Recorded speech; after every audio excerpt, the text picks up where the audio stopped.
Today's day was really about making sure that we have a moment to respond to what all of the countries here have actually been saying are some of the needs and priorities with regards to implementation of the pledge. So many of you know we started to do a needs assessment where we had the team speaking with you one-on-one to understand how you're advancing on the pledge and what areas were challenging and where you needed some maybe capacity building or support. Based on those, that needs assessment, we have heard from you that these were some of the very important priorities or areas that needed support. So the first, and that's why we've designed today in this manner. So the first session is really about extreme heat and tackling extreme heat. And it will focus on two aspects of extreme heat. So one will be on the impact, of course, on people, so thermal comfort. And there, I think we'll be discussing some of the passive cooling strategies. And there'll also be a focus on cold chains and the impacts of heat on cold chain. And it's really looking at cooling and extreme heat through an adaptation lens. So this is a bit on the first session. And then the second session is, of course, on designing and updating your minimum energy performance standards for the various end-use equipments, cooling appliances. And then we have a session on finance, which we made a centerpiece. You see we have two sessions on finance because this was something that came out very strongly from you. One is really focused on the mechanisms and models that can be put in place to address, for example, upfront costs and deploy technologies on the ground. And the fourth session is rather on accessing climate finance. So we have with us our team from the Green Climate Funds, for example, speaking on how we can actually access green climate funds through the adaptation window for cooling. And then we will move to the last session, which is about national cooling action plans and, of course, the NDCs, how these can actually be developed and how they can support each other. And of course, in all of these sessions, you'll be hearing from countries who are here today and their experiences and states who are with us as well, states and cities. So it's really about information sharing. It's about talking and being really like, let's say, using this opportunity that we're together to learn from each other, because there's many leaders here on different aspects of cooling, and we have a really great opportunity to learn from each other. So please don't be shy today. It's not meant to be a formal day. It's really meant to be a day of exchange and learning. And we hope that this will be something that will be of benefit and that you can take home in progressing on the Global Cooling Pledge. I think with that, I will hand over to Benjamin, who will be the moderator of the session, of the first session. Over to you, and thank you. Thank you, Lily. So good morning, everybody. I hope you've had coffee. We've got this session on extreme heat and passive cooling and cold chain, as Lily described. It's going to be a lot of content. All of the slides will be shared, and there's time for question and answers, and there'll also be a breakout session as well, where you can discuss between you and give feedback also on your priorities in this area. So to kick us off, I'd like to introduce David Berito from the Swiss Agency for Development and Cooperation. David's a Program Officer for Energy Access within the Climate Disaster Risk Reduction and Environment section. And SDC is one of the principal donors of UNEP's program in India on passive cooling and extreme heat, but also a donor on subjects like cold chain and energy access around the world. So I'll pass to David. Thank you.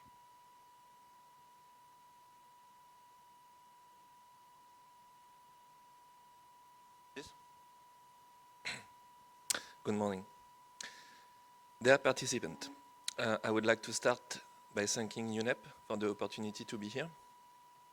It gives me a great pleasure to share on SDC engagement for this UNEP Cool Coalition event on passive cooling and nature-based solution. which is an important topic at the global level and at SDC. Heat waves are increasing in frequency and severity worldwide due to climate change. This has a negative impact on human health, especially for poor and vulnerable people, including women, children, and the elderly. Worldwide, half a billion persons die every year as a result of extreme heat, and 1.2 billion people are at risk since they lack access to cooling. In a warming world, access to cooling is becoming increasingly important and is one of the most important challenges in adapting to and mitigating climate change. The common response to this challenge is through active cooling, to install air conditioning system and fan to cool indoor space.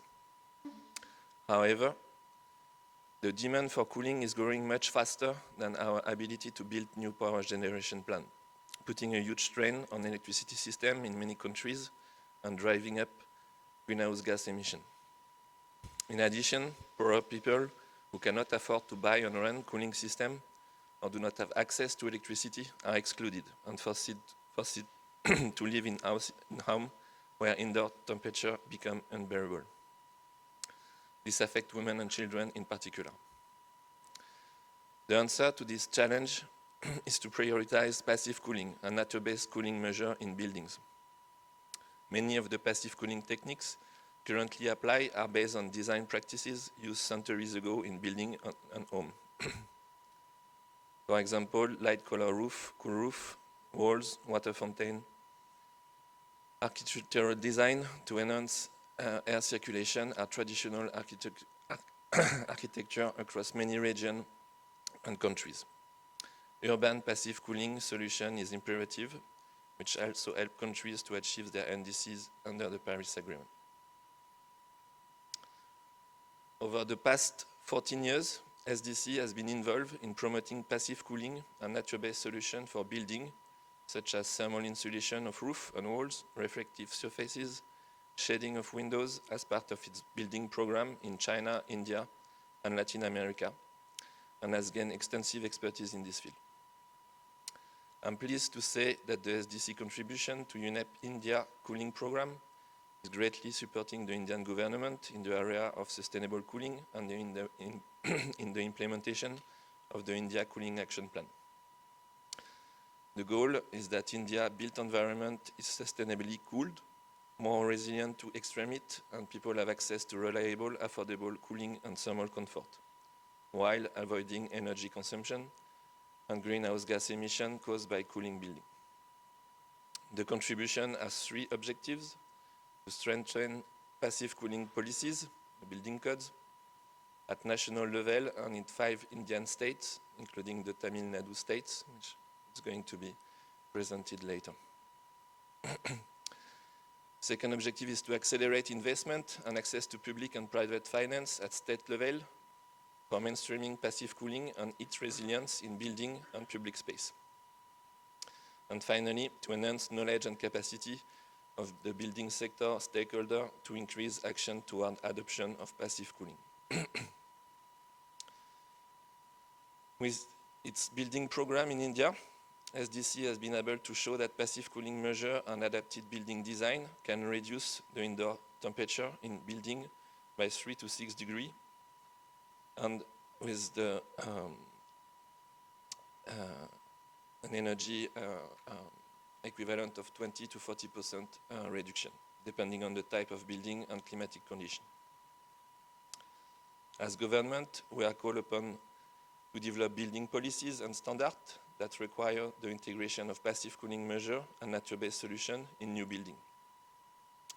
Real estate developer, architect, and engineer are called upon to integrate passive cooling measure and nature-based solution into their building project so that residents can enjoy the present indoor climate at a lower cost.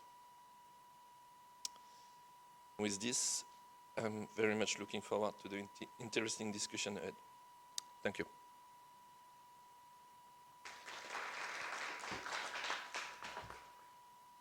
Thank you, David.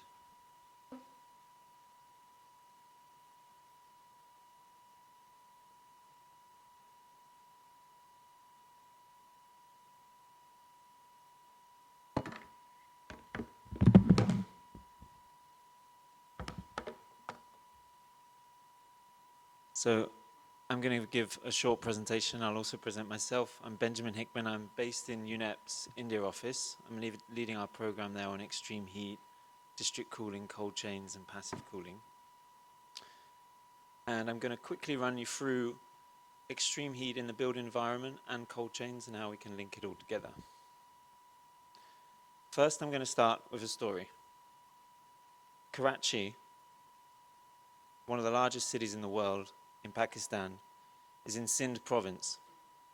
Sindh province is one of the provinces facing the highest amount of extreme heat, so much that Pakistan has highlighted Sindh in its NDC as of particularly stress from extreme heat. Sindh has got a huge population of agricultural workers, and a huge amount of food loss is happening because of climate change.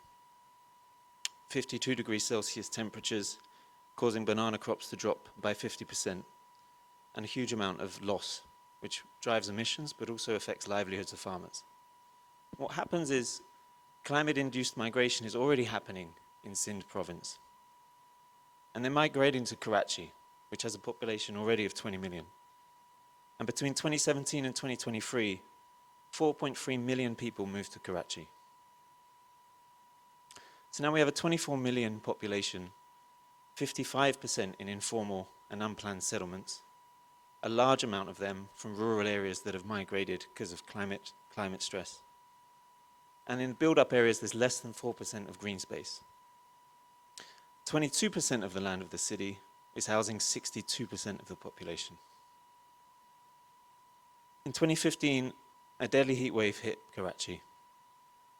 There were 10 to 18 hours of power outages in the city, particularly in the poorer areas, which also drove water outages. And unfortunately, 1,200 people died during this heat wave, and 65,000 people suffered from heat stroke. I don't want to leave Karachi with this doom and gloom story. The city obviously is still facing significant issues, but efforts on tree planting, urban forest, heat wave management, cooling stations and passive cooling is happening. But what I'm trying to show you is that when we have farmers who are losing livelihoods because of things like loss of crops, and if we can protect them with things like cold chain, the urban migration will reduce, and they are the most vulnerable, these urban migrants in the cities, which are facing more and more heat waves. Between 1995 and 2014, 52 cities globally faced 35 degrees Celsius temperatures for 150 days a year. Now with 1.5 degrees of warming, this has grown to 67. And as WRI have analyzed this, when we hit 3 degrees Celsius of warming, 197 cities, and these are major cities, will face 35 degrees Celsius for more than 150 days a year. That's basically half the year facing 35 degrees. 100 of those cities are in India. So we know the world's cities are heating up at twice the global average rate, and urbanization, as I mentioned, which is linked to rural migration due to loss of livelihoods, and also the urban heat island effect is driving this. And at the same time, to complicate matters, in cities we have an air quality crisis. And air quality is also driving heat, and heat is driving air quality. And why does that matter? Because technologies like cool roofs are less able to dissipate the heat at night if we've got haze over a city. So we need to think about these things all together. At the same time, global food crisis will worsen as heat waves increase, and this will impact crop yields. Crop yields down 12 to 30%, and fresh produce, particularly the most nutritious produce that we need to battle malnutrition, is highly vulnerable. A lack of cold chain leads to considerable food losses, which leads to considerable loss of livelihoods and urban migration. In India alone, 30 to 40% of post-harvest loss is there, which directly reduces the amount of income farmers receive, and only 5% of harvested crops are going through pre-cooling. Heat waves are damaging fruit before it's able to be plucked, and then we're not able to get it to cities fast enough, so that we lose fruit and veg, and this also affects fishermen as well. Under RCP 8.5, you can see the impact on crop yields globally. This is not just in India. We have an urgent call from the UN Secretary General on this that's laid out what needs to be done to address the extreme heat challenge across areas focused on disaster and what to do in disaster, but also using the science that the Global Cooling Watch has on how to actually bring emissions down and limit temperature rise to 1.5. What we need to do is work on awareness, preparedness, and redesign. Awareness, we need to make more intense campaigning and more intense science on why heat is rising and where it is rising. It's rising in urban hotspots, but it's also rising in agricultural zones. We need to be prepared for heat waves, communication, and what to do in a disaster. And then most importantly, and this is where I think we really, Cool Coalition and this Global Cooling Pledge can bring this together, is the redesign. It's how do we redesign our food system so that urban migration can get stemmed because we can build livelihoods in the rural areas through cold chain. It's how do you design that cold chain so that it can get from one area of the country to another, or get from one part of the world to another part of the world and boost the farmer's income. It's also the redesign of our urban areas. And here, as was mentioned earlier, there's a new program that will focus on beating the heat in cities. It's an area that a lot of you have worked on for years. We need to assess and map urban heat. UNEP has developed a standard methodology for how to do that in India. And many countries like Singapore have led the way on how to do this and have brought urban heat assessments into their urban planning and design. Cities are getting warmer for all sorts of reasons: hard surfaces, dark surfaces, heat from air conditioning, and also how we're laying out the streets, and a lack of nature. But we've got the measures we need to address it, to reduce the amount of sun that's hitting these surfaces, to use shading, to use trees, to think about transport, so transport isn't just pumping heat onto our streets, and to move towards more sustainable transport means, and to get heat out of our cities by more green spaces, more nature, and more cool roofs. So I want you to take a few things away on this part, is we need to integrate these urban heat assessments into our urban climate and cooling plans. So when we're talking about cooling emissions and climate emissions in cities, we need to be integrating these urban heat assessments, because that's where you'll know where you need to focus. Focus greening strategies, focus cool roofs, focus district cooling, because district cooling can also lower the temperatures in the cities. We need to integrate it into master plans, and on the left you can see the study in Chennai, which Sudha will talk about in a bit. And we need to integrate this into heat action plans, because you need to know where are the most vulnerable spots and where to focus your disaster efforts. And we need financing for this planning. Cities don't have enough access to good urban planning. They don't have the capacity that's needed. So we need to build finance at national and subnational level for this better planning, and also to finance technologies and systems like nature and cool roofs. And we need a vision. And I think this is something which one of our colleagues, Lenio, shared to me. Sometimes you need a vision and an ambition. Something like seeing three decent trees from your window, or getting 30% tree canopy in a city, or being 300 meters from a park. This kind of vision that cities can set and link into their heat action plans and climate plans. And there's examples from around the world that have done this. And Cool Coalition is sharing these. I'll share these afterwards as well. We've got a new handbook coming out with the World Bank and UN Habitat, with lots of examples of how this is being done by cities. Passive cooling in buildings is the first and sometimes the only way that people have for cooling down their buildings. The Global Cooling Watch report showed that it can curb the growth in demand for cooling capacity by 24% by 2050, which means capital cost savings of around $1.5 to $3 trillion. So passive cooling can save energy, and for people that don't have cooling systems, it's their lifeline during extreme heat events. Passive cooling as a term, what we as UNEP are defining it is incorporating things like shading, ventilation and insulation, the cool roof technologies or green roofs, shading from trees so that trees can actually shade buildings and reduce the temperature, And by combining all of these measures, we can deliver significant savings. And the point is to combine them. When you have a 10-story building, it's not enough just to put a cool roof. We need to have window shading. We need to think about every story on that building. And we have to think about fans and coolers. They're not passive cooling, they're active cooling, but they use so little energy compared to an air conditioner. A typical fan maybe is using 100 times less energy than an air conditioner. So we need to promote these alongside passive cooling. And we can run fans and coolers with the windows open so we can have ventilation. How to get it going? Get it into your national cooling action plans and NDCs. We need to integrate passive cooling into building energy codes, and there's lots of examples. We're working on that with Cambodia. India has a very good residential and commercial building energy code that includes passive cooling. But what's critical is the subnational implementation. It's great having a code on paper. If it's not getting regulated at the city or local level, then it's only worth the paper it's on. So we're working, and lots of others are working on getting this into the building regulations and getting it into also the procurement norms. So when we're building social housing, at that very first stage, this is made mandatory. And it's about engaging developers. Developers are pushing back on a lot of these policies in a lot of countries, and a lot of the time they're pushing back for many reasons. Their capacity, they think it costs a lot of money.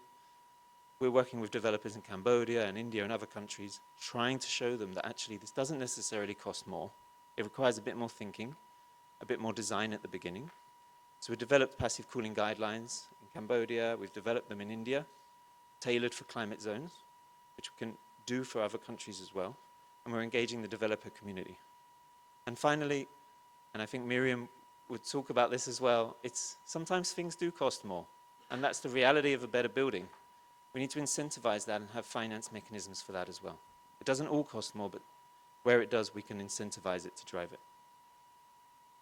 And here's just one example from the IFC in Indonesia. 373 houses developed, changing things like the window-to-wall ratio, external shading. It cost 4.7% more, but paid back in 1.8 years because of the reduced energy costs. And here's what we're working on in Tamil Nadu right now. Social housing development there's a huge amount of pushback, even for simple things like shading or cool roofs.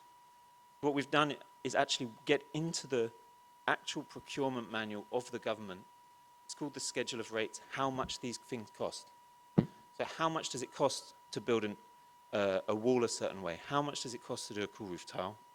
And getting that into the public procurement manual, saying how much it costs, and then getting it into the building designs. And here we've shown with cool roof reflecting, with better walls made from AAC blocks, with shading on windows and better orientation.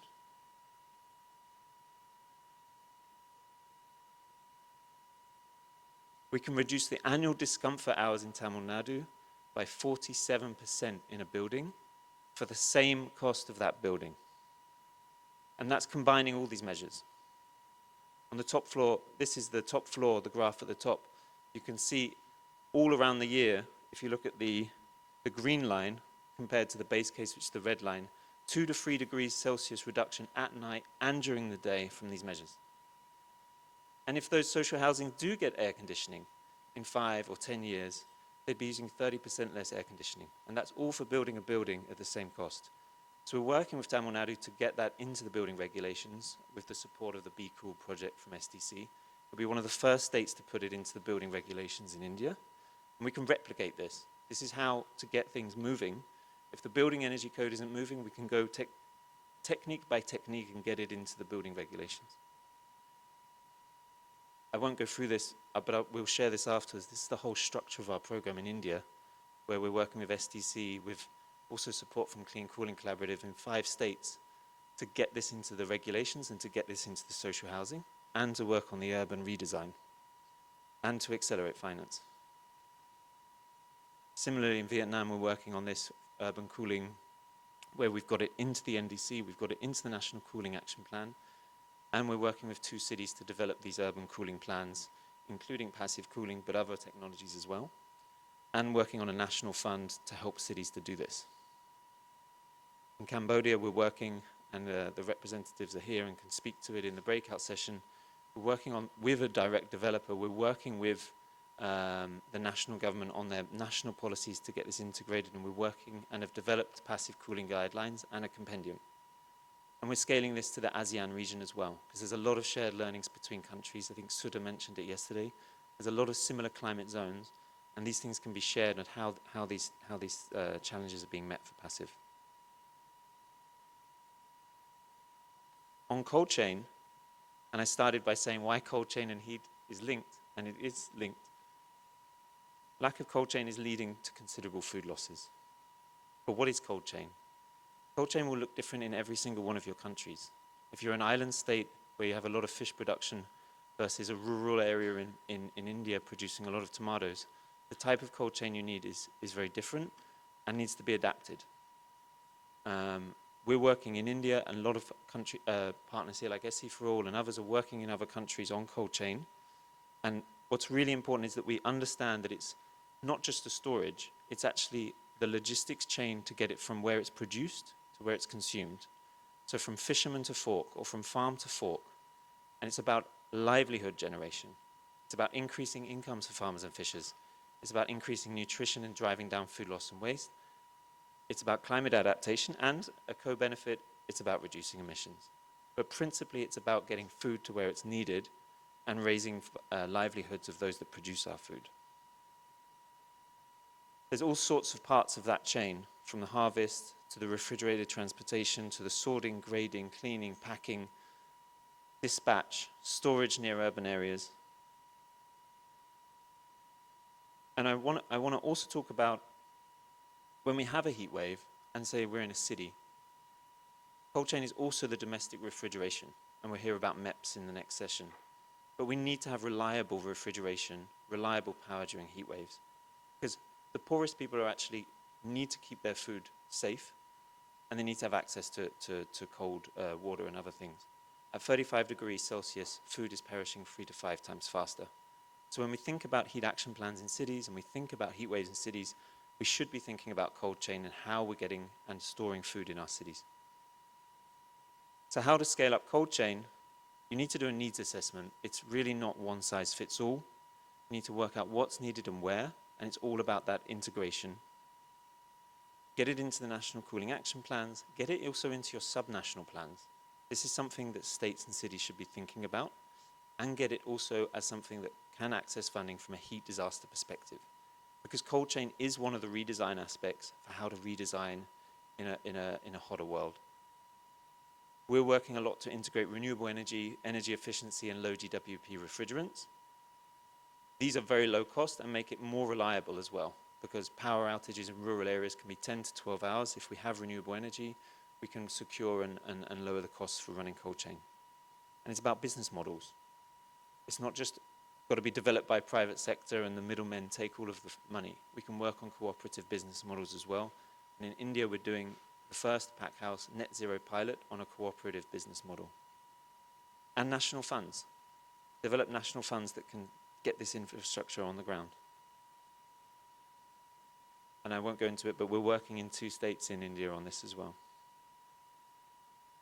So to finish, recognize cold chain, urban redesign, and passive cooling as critical for heat adaptation, as well as your GHG mitigation, but also for addressing urbanization, and particularly climate-induced urbanization from rural areas. Link the science on rising heat to your ambition on sustainable cooling and access. Show the science to justify why you need to make buildings passively cooled. This has to be across ministries. It's environment, it's urban, it's agriculture, it's power. It's national and subnational. And we need to unlock finance and develop national and subnational funds that can target cooling for heat stress. And by linking those two, our work will go much further as well. I think that's my last slide. Thank you very much.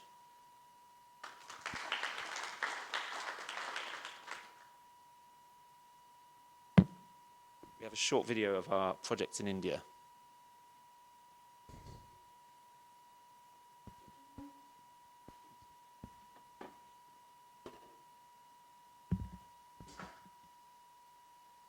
Extreme heat because of climate change should not be viewed only from the perspective of human comfort.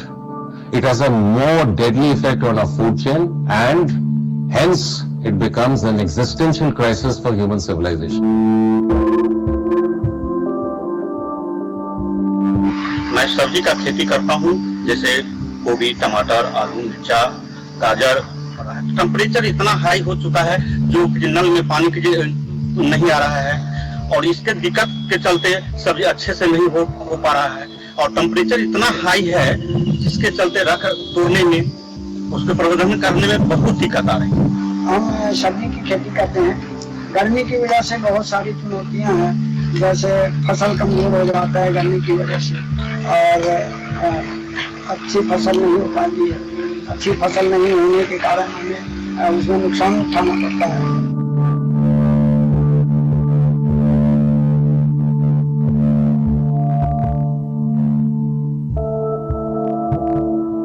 The only way to make our food chain future ready is through building robust cold chains. पहले किसान यहाँ सब्जी करते थे तो उनको temperature के वजह से सब्जी आज सुबह में उन्होंने तोड़ा, शाम तक उनकी सब्जी नहीं बिक पाई तो उनकी सब्जी वेस्ट हो जाती थी। उस सिलसिले में हमने किसान से बात किया। बात करने के बाद मेरे यहाँ एक कोल्ड स्टोरेज है। जब मैं कोल्ड स्टोरेज में किसान की सब्जी को रखना शुरू किया, मल्टी सब्जी रखता हूँ, 5 से 7 डेज यहाँ सब्जी उनकी सुरक्षित रहती है। UNEP-led Cool Coalition has brought focus on this need for pack houses, for its development, for its financing, for innovation in that space. अभी हम लोग सिंघारा प्रक्षेत्र और सिंघारा प्रखंड में खड़े हैं। यहाँ पे हम लोगों ने एक प्रस्ताव दिया है पैक हाउस का, इंटीग्रेटेड पैक हाउस का, जो मूल रूप से रिन्यूएबल एनर्जी समर्थित और नेट जीरो समर्थित पैक हाउस है। इसकी पूरी एक्सपर्टीज और इसका पूरा सपोर्ट यूनेप और AEEE की तरफ से मिल रहा है हम लोगों को, और इस प्रस्ताव को हम लोगों ने विभागीय स्तर पर भेज रखा है, जिस पर आगे की कार्रवाई होनी सुनिश्चित हो रही है।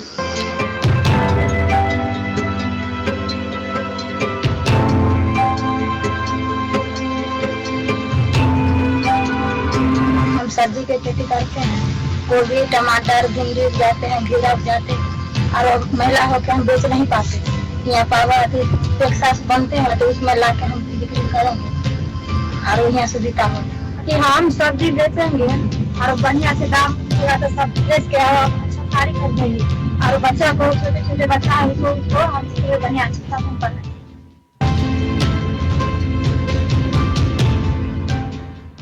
Thank you.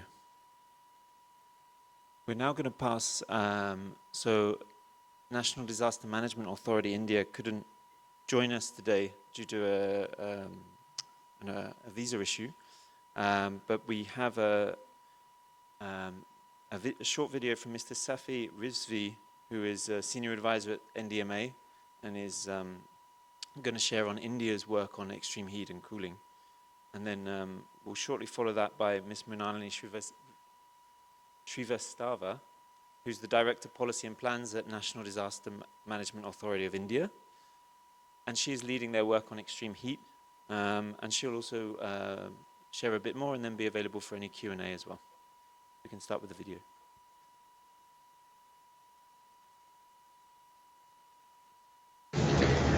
Greetings from India. Today it is unfortunate we could not be present over there. On the cooling action pledge, which has emanated from COP28 and will eventually lead up to COP30, it is a huge problem that the whole world is facing. India, with about 1.4 billion people, is facing the scourge of heat and extreme weather events which are born out of heat, including heavy precipitation. Cooling action is a very important part of India's policy. In 2016, India put out a cooling action document, which is looked at by most of the agencies and the non-profits and for-profits that work on the subject in a very detailed manner. These issues are always looked at with great depth. Cooling, as all of us know, two parts to it: active cooling as well as passive cooling. On the active side, There are a lot of considerations which everybody is aware, and mostly everybody talks about air conditioning. Less is spoken of air coolers and fans. There's issues on definition of that as well. And then in passive cooling, so what we are doing is in India there are several, at least 4 core programs which Government of India has pushed out on a massive scale at the national level. Several of these are amenable to improving passive cooling in housing. So if there is housing which is being created by the state, then adequate preparation for ventilation, for shade, for south facing. In India, south facing is the best place to look at if you need a cooler house. These kind of small things are always made available. Given that we have a very large rural population, apart from looking at all the structural, technical and engineering solutions, we focus on the individual, the animals which are used for commercial purposes, and we have very strong systems on how people should keep themselves cool, especially in the season, which lasts for nearly 3 months in India. We are currently in the middle of that season with regard to wearing headgear, not venturing out at times when the sun is at its peak, and various other such simple matters. As regards India's commitment to cooling all over the world, we are always there. We will always support any initiative on cooling, and obviously with adequate discussion and adequate cooperation and coordination. We are always there to discuss whenever the officials of the UNEP wish to reach out on any micro subject also related to the matter. Thank you for your time. Thank you. So Mrinalini, will turn to you to give your remarks, and then we'll have any questions from the floor. So over to you. Thank you, Benjamin. Esteemed colleagues and distinguished members, a privilege to with you today at the important convening of Global Cooling Pledge Signatories Focal Points. It is redundant to say that climate crisis is not a distant threat. It is here and now. And extreme heat is amongst the most urgent and visible manifestation of climate-induced risks, which is affecting health, productivity, water availability, urban livability, and particularly in the global south. Before I talk about India, I would like to compliment Italy on their pilot, the EPIC, and the co-chairs UAE COP28 presidency and Brazil COP30 presidency for their continuation of support on this important agenda. In India, we have taken early and decisive action to address the escalating heat threat. This we do through an integrated framework of risk reduction. It includes sustainable cooling and climate adaptation. A national framework under the National Disaster Management Authority, where I work as a director, it has evolved significantly over the past decade. You're aware that India is amongst the handful of countries which have assigned mitigation funds for climate and disaster risk reduction. Heat waves were initially not among the nationally recognized hazard, but it is now included and is recognized as a hazard, and it is now eligible also for the mitigation funding. This is a very important governance measure which has taken place in our country. This effort, I would also like to place on credit the Ministry of Home Affairs for making it eligible for the support from the National Disaster Mitigation Fund and the State Disaster Mitigation Fund. There are close to 23 states in India which are heat prone and subject to extreme heat events. Our work in India on heat mitigation is also deeply inspired and informed by our partners, including UNEP, which is our founding knowledge partner for the Cool Coalition. We're also working with the Global Heat Health Information Network. I would also acknowledge some of the other knowledge partners, including the Climate Energy Works, the SFC India, IRADE, RMI Foundation, and others. We are also having our academic collaboration with the University of California, Berkeley, which has supported us on the research on extended heat action. Let me also acknowledge the important role of the international donors and philanthropic institutions, including the Green Climate Fund and others who are supporting planning, implementation, and scaling of cooling innovations across the globe. In the context of India, I would like to particularly mention the Swiss Agency for Development and Cooperation in passive cooling and adaptive building design. We've just heard from their representative, Anne Benjamin, on the work that they're doing here in India. Today, amidst you, I am proud to share our comprehensive experiment at the National Capital Territory, Delhi, with the Delhi Heat Action Plan. I'm not repeating the components in other parts of the country which SDC and Benjamin have already informed this August gathering. So I'm just going to talk about the collaborative effort which has come between NDMA, the Delhi Disaster Management Authority, Government of Delhi, and the 30 knowledge partners with the lead of UNEP. So this plan is a new benchmark in localizing the global cooling agenda. We have initiated structural and non-structural interventions. We have installed digital water dispensing machines in high footfall areas, including the police stations and the transit hubs. We are pilot using the cool vests for frontline, including the traffic police personnel. We have heat early warning systems with localized forecast and public alerts.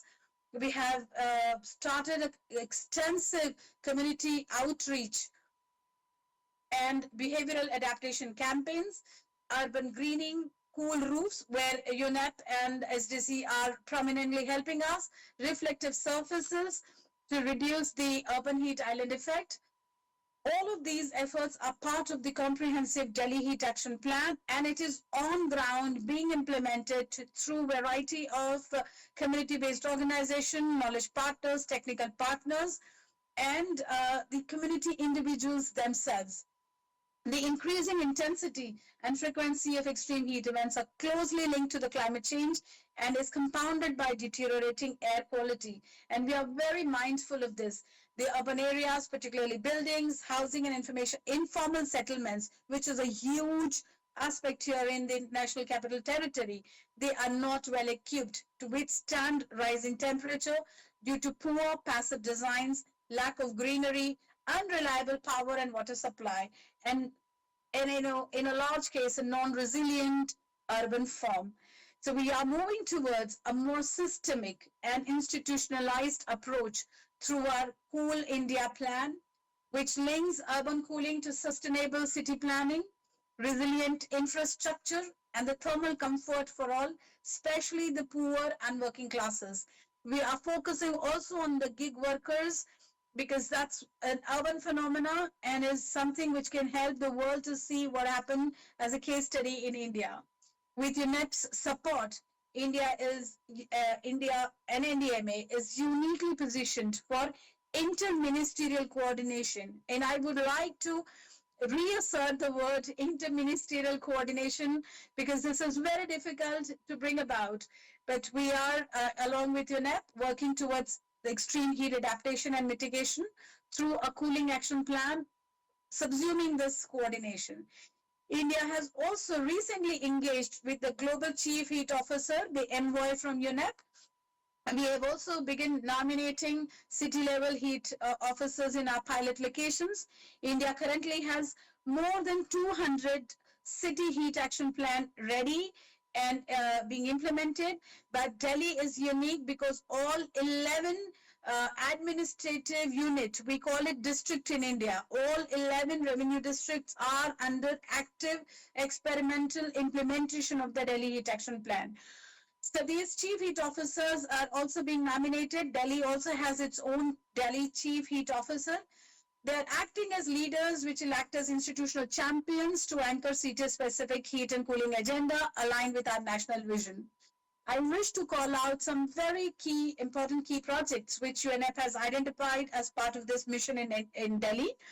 This includes retrofitting of identified urban hotspots and integrating passive cooling measures such as greening, cool surfaces, and external shading into the Delhi master plan. We are also jointly revising the building bylaws and developing control regulations to mandate passive cooling features. We are integrating thermal comfort standards into new and retrofitted housing and other affordable housing schemes. In our long-term projects, we are also looking at the air quality, emissions, biodiversity. But as I belong to the disaster risk reduction team, we are collaborating with the Ministry of Environment, which is our lead agency. So our role is more of looking at the whole hazard, getting into the disaster space. So our role along with UNEP is on in that space. The coalition provides the much needed global scaffolding for local heat resilience.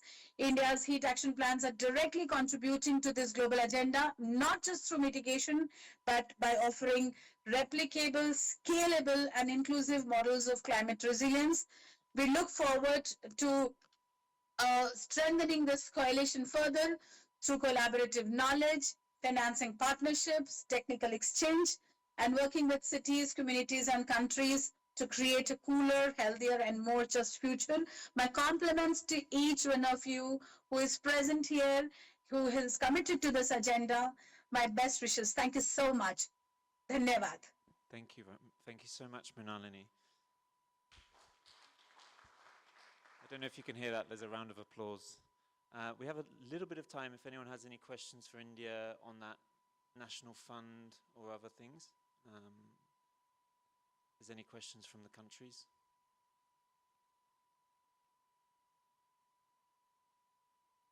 You can raise the thing if you do, otherwise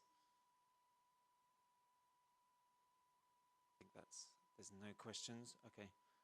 Oh yes, one from the United Kingdom. Hi, it's Graham Aidman from the United Kingdom, and thank you very much for a very clear presentation. It looks like you're doing some amazing work, and well done.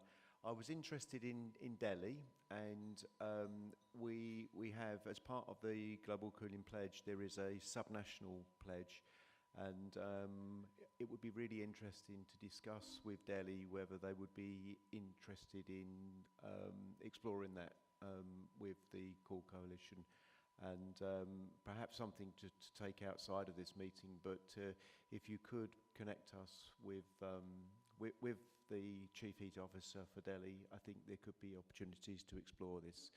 Thank you. Thank you for this offer.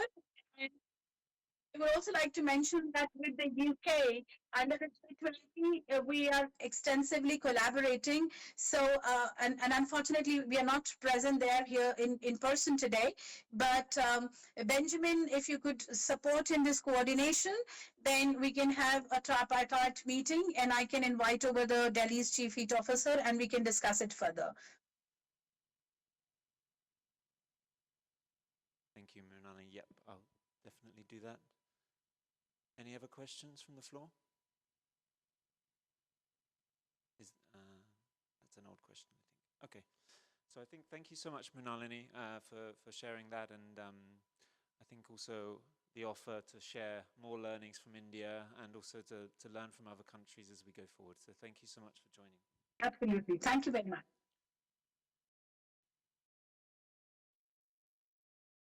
Nomoto, Takuya Nomoto. He's the Director of Climate Change Negotiation of the Ministry of Environment of Japan. He's a seasoned climate and environmental policy expert, currently serving as Senior Negotiator in the Office of Climate Change Negotiation at the Ministry of Environment of Japan, position he's held since August 2024. So, Dr. Nomoto, over to you. It might be easier with this microphone.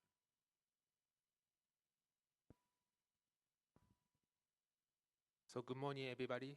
My name is Takuya Nomoto. So firstly, thank you very much for having a chance to make a presentation in this chance for UNEP. And also thank you very much for providing the nice meeting room from GIZ. So today, I'd like to talk about the Japanese countermeasures, climate change adaptation, especially for the heat stroke. So this is the content of my presentation. So there are 4 topics.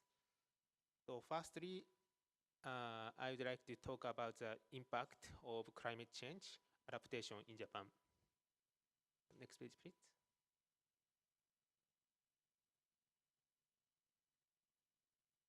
Next page, please. So, yeah, as you might know, but there is a very big impact nowadays, especially for the temperature rising. And especially in Japan, we face the hottest summer in 2023. And also, we also have the record of the same hottest temperature in 2024. So we face a very big trend of the temperature rising in Japan also. And the rate of the rising is higher than globally because of the heat island effect. Next page, please. And also, there is various impact of the weather. So as the colleague from India mentioned, we also have the impact of the heavy rain. And also we have the effect of the typhoon. And in 2023, we also have the extreme heat in summer. And these incidents cannot explain by the without the effect of climate change. The next page, please. And not only weather, but also we have the various impact of the climate change. And we also made the climate change impact assessment report in 2020. And in this report, there are various areas which we have the impact of climate change. So for example, agriculture, forestry and fisheries, and also the water environment and the water resources, and the natural disasters and the coastal areas impact, and also the natural ecosystem and health and industry and economic activities and people's lives. And for example, the before slide, yes. For example, the right map shows the habitat area of mosquito. So for example, the limit of the nodes of the habitat come to be north direction in this 50 years. So the area of the mosquito come to be bigger than before. So next page, please. So sorry for the small letter, but yeah, secretary kindly provides a handout, so please check the handout also. And this is the table of the climate change impact assessment report.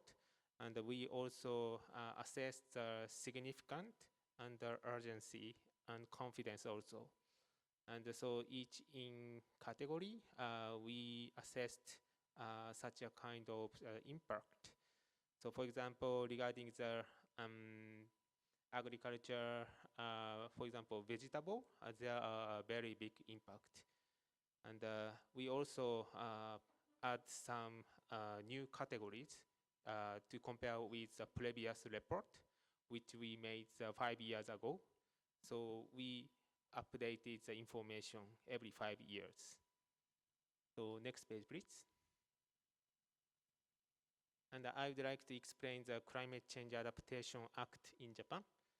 So this is the outline of Climate Change Adaptation Act. So we made this act in 2018. And we, as I explained, it includes the climate change impact assessment report, And we also made the climate change adaptation plan in Japan. And we also update in 5 years based on the scientific knowledge of the climate change impact assessment. And we also provide the information to the local municipality, and the local municipality also develop their local climate change adaptation plan. And also we promote the international cooperation. And the fifth one is I'll explain later in detail, but we also add the to develop the plan of the heat illness prevention measures. Next page, please. And so this, next page.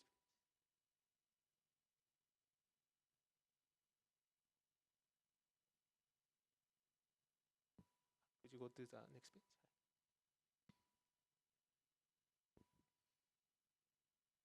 And I also understand that, Indian colleagues mentioned, so I think it is very important to have the framework to collaborate with each ministries.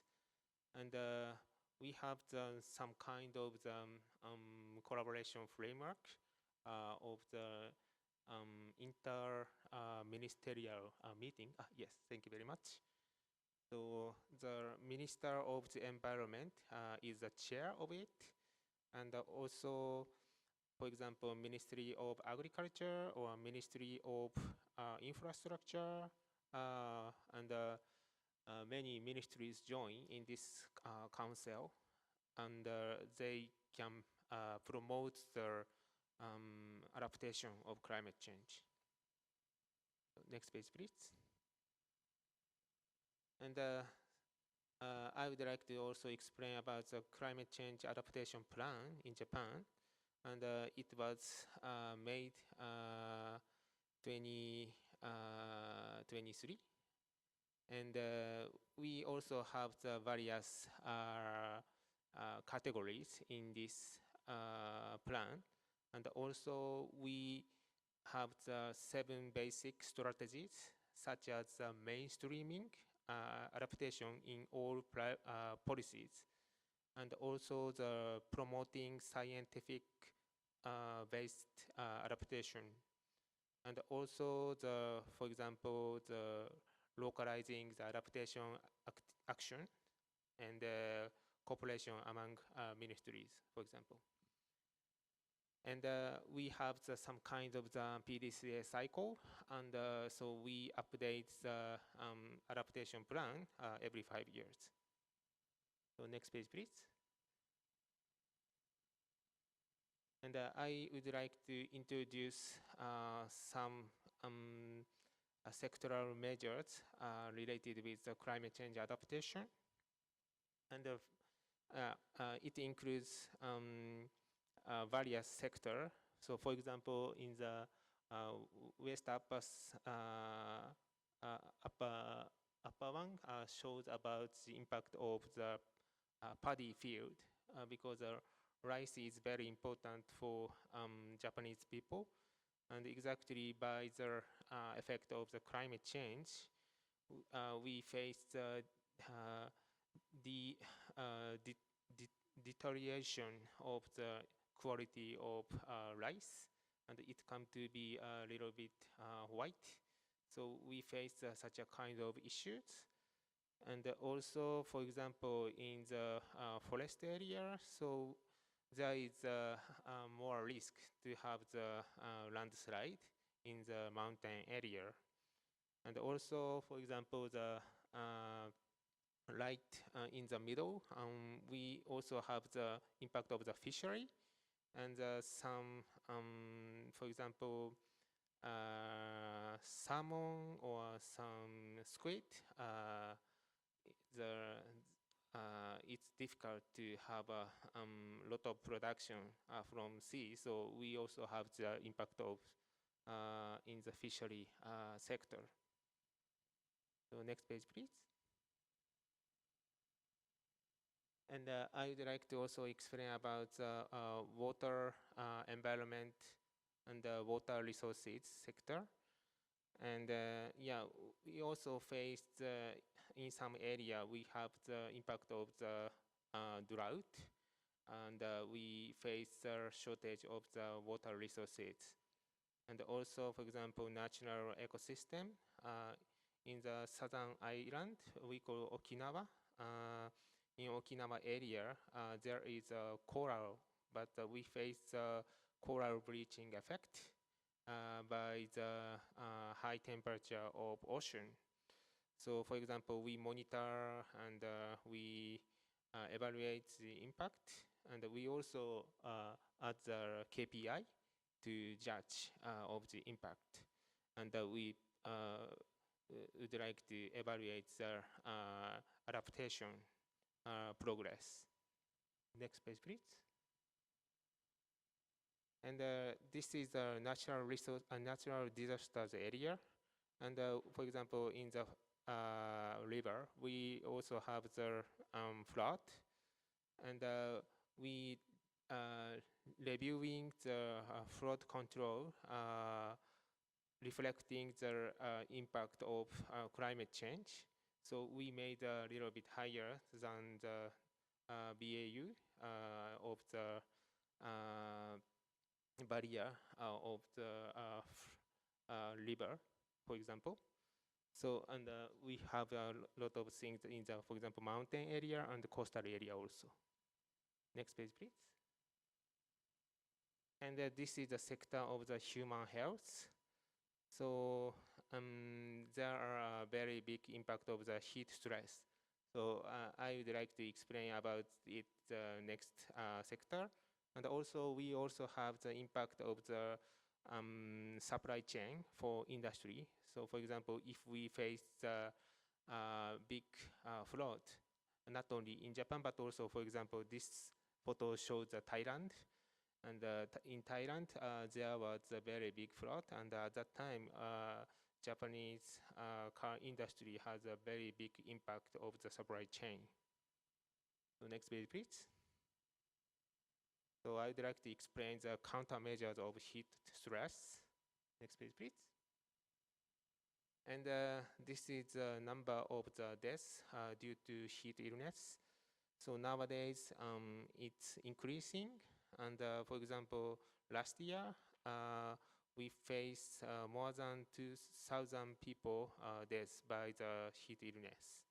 So this is a very severe issues for Japan. And the next page, please.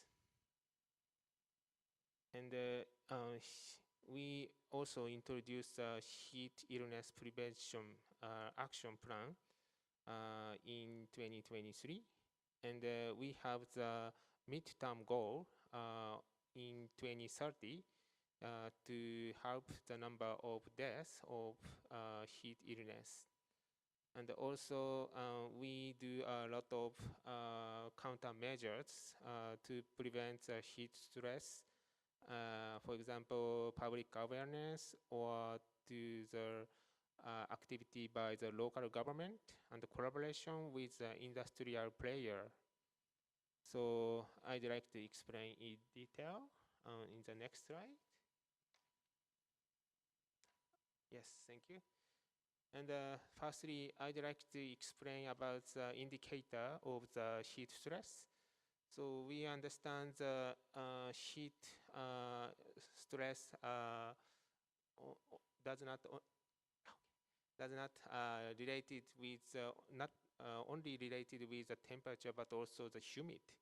So we also evaluate the humid effect by introducing the wet bulb global temperature. And next page, please. And also we have the website to provide the information of the heat alert. So many people see it. So for example, until last year, more than 100 million view come to be at this moment in this slide. So next page, please. And we also newly introduced heat stroke alert in Japan. And we have the two categories, heat stroke alert and the special heat stroke alert. So if we forecast the heat wave, for example, tomorrow, so in that case, we provide the heat alert 1 day before. So next page, please. And we also introduced a cooling shelter. And cooling shelter was designated by the mayor of the municipality. And we officially positioned it in the act. So after that, the number of the cooling shelter come to be more than double after 2024. So it's very important for to prevent the heat illness for people. Next page, please. So I would like to talk about our NDC. So next page, please. And so Japan made a new NDC in this February. And also we have the 2050 net zero goal. And to achieve the 2050 net zero goals, we made a new target in 2035. So this is a 60% reduction to compare with 2013. And also we made the target of the 2040 target, 73% reduction to compare with 2013. And at this moment, we reduced 22% to compare with 2013. So we have the steady progress at this moment. And we would like to make an effort to do the net zero goals. And it aligns with the 1.5 degree target globally. Next page, please. And we also made the action plan to achieve the NDC. And so this action plan has a very big and a very wide area based on the Global Warming Countermeasures Act. And for example, energy conservation, and the local community, and industry, and cross-cutting issues. And I'd like to pick up the one unique countermeasures of the lifestyle changing. Next page, please. So we started Dekkokatsu, we call it. And we start a national movement to change people's behavior and lifestyle toward decarbonization. And by using some kind of the economic incentive and also the public awareness, and also by using the nudge, we change people's behavior. Next page, please. So, for example, this is some actions based on the Dekkokatsu. So, for example, people can introduce solar power on each rooftop, and also building insulation is very good for saving energy. And for example, we can change the lifestyle to, for example, to wear a very casual style in summertime, so we don't have to wear the neck tie in the office. So we can moderate the temperature of the air condition, and also promote the using the public transportation, and also we use more economic friendly vehicles. So next page, please. So finally, I'd like to talk about international cooperation. So this is a mechanism to enhance of the ambition under Paris Agreement. So each country made the NDCs, and we also have the BTR, biannual transportation to transparency report, and to report the inventories, to check the GHG emissions amount, and also we also review the GST, global stock take, in every 5 years globally. So by using this mechanism, we enhance the ambition, and we also have some policy cooperation menu to developing countries, especially in Asia. So for example, we provide some kind of the menu to cooperate to develop the NDC in developing countries. And also we have some kind of the menu to make the enhancement of transparency of GHG emissions for private sector.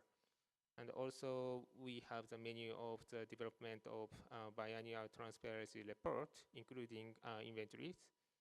And we also think about the new cooperation to contribute GST, especially in Asia.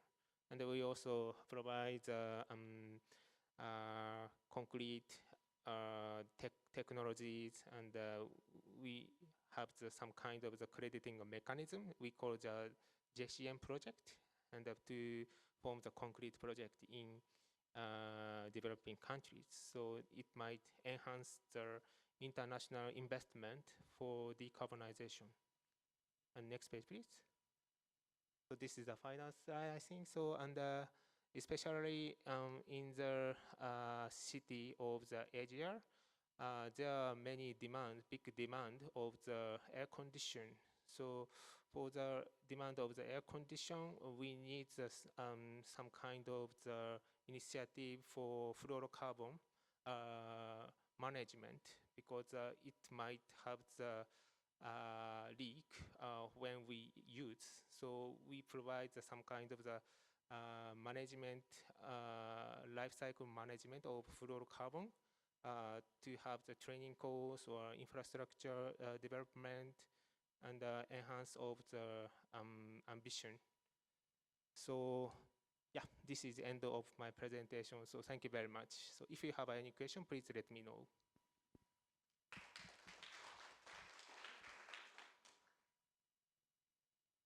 So if there's any questions from the floor, I can help moderate. Go back to this slide as well. International cooperation. We're working already with JICA in India on cold chain. So maybe if any of the countries want to ask any questions to Dr. Nomoto, that would be a good one.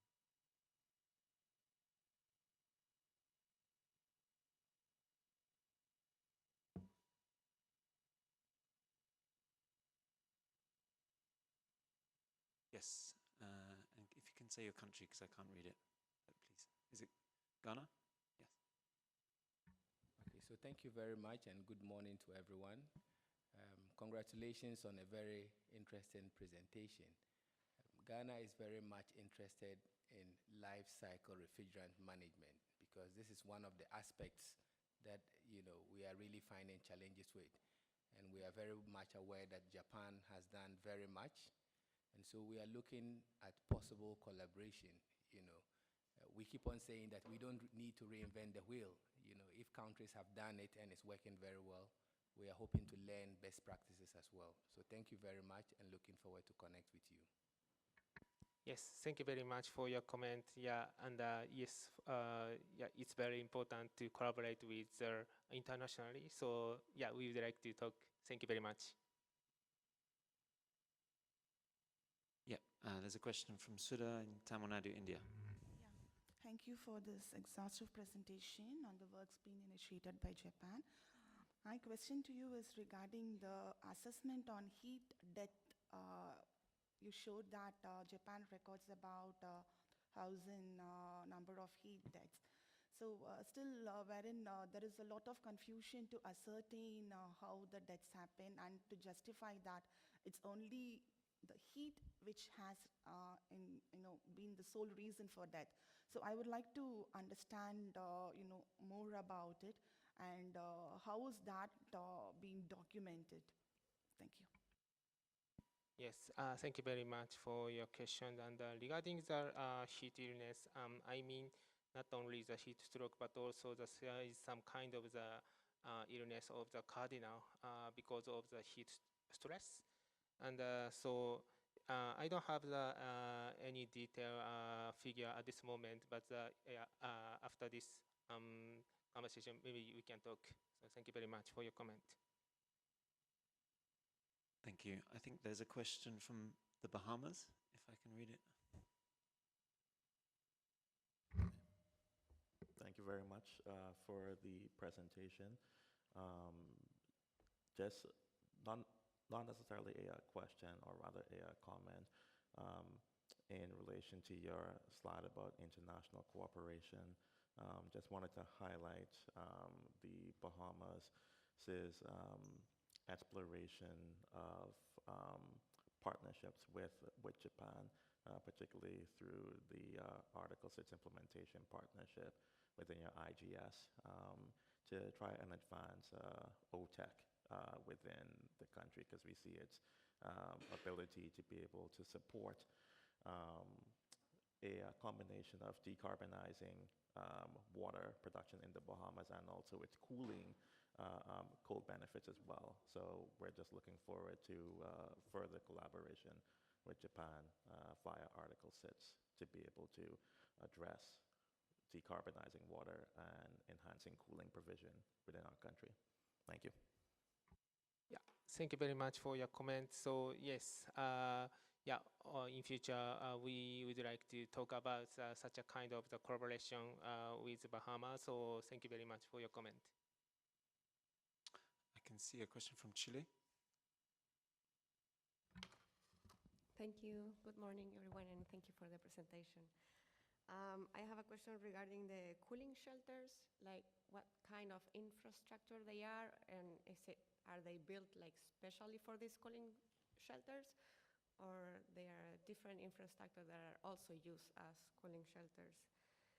And also regarding the reports on the BTR, did you report some adaptation measures with co-benefits on mitigation of the measures you mentioned? Thank you. Yes, thank you very much for your questions. And the first question, especially the cooling shelter, we use existing building mainly, and we have some kind of the categories, I mean the criteria of the building. For example, it can provide air condition to prevent heat stroke. And so mayor can designate the cooling shelter. For example, yeah, of course, the public building, like the city hall, of course, and some private company provides, for example, building. When we have the emerging issue, they can provide the building for everybody. So I think it might be very effective way in not only in Japan but also in each country. And regarding the sorry for the second question is co-benefits in mitigation of adaptation measures. Yes. So yes. So we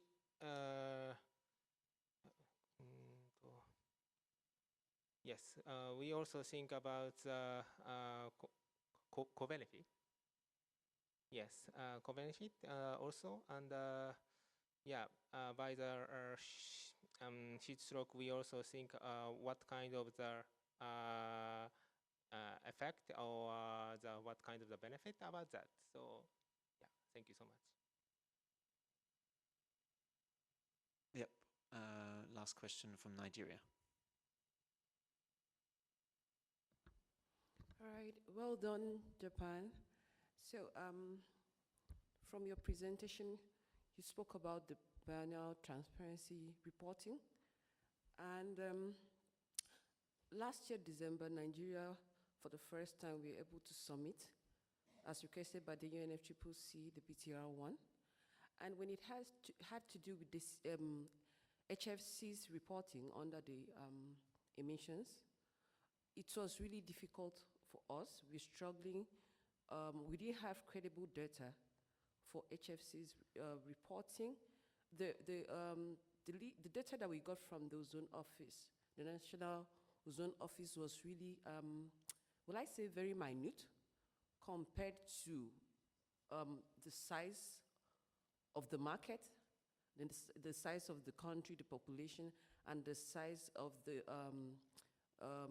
cooling appliances that penetrates Nigeria market and the consumers of cooling appliances. So the consultant, the international consultant that was helping us with this was like, that means we need more hands. And I think this question is for you because I know you, Japan, you have a big market and you have a lot of technologies. So I believe that for yourself, you have a very credible cooling data in your country. So I think I want to learn how you guys were able to, both the energy efficiency part of the data and that of the HFCs and maybe the GCP. Now that we are here, they can help us to see how maybe for our next cycle of the BTR, the BTR2, I think the GCP team will really help, will be the focal point to see how we can have credible data for reporting to the UNFCCC on HFCs. Thank you. Yeah, thank you very much for your comment from Nigeria. And yes, regarding the BTR, yes, I think there is inventories, and in the inventory, for example, there is a category of HFC, and we have some kind of the knowledge of the for example, accounting the HFC, and also yes, I think there might be we can seek for the possibility of the cooperation between, for example, Japan and Nigeria or other country. And also, I think, in the BTR, to develop the BTR is a very important report to know the current situation for each country, especially in the GHG emissions. And so we would like to have the cooperation. Currently, honestly, it's mainly in Asia, but in future, I would like to seek for the possibility to think about the other areas. Thank you very much. Okay. Well, with that, I'd like to thank Dr. Nomoto for what is really comprehensive session on adaptation across food and built environment. Thank you very much. Please give a round of applause for Dr. Nomoto. So now I'd like to invite Mr. Michael Kleinbub from GIZ. He's a business scout for development and part of the project team of the Cool White project, which he'll be presenting. With a diploma in political science, he works for GIZ as business scout at the Agentur für Wirtschaft und Entwicklung, which, don't ask me to say that again. So Michael, thank you.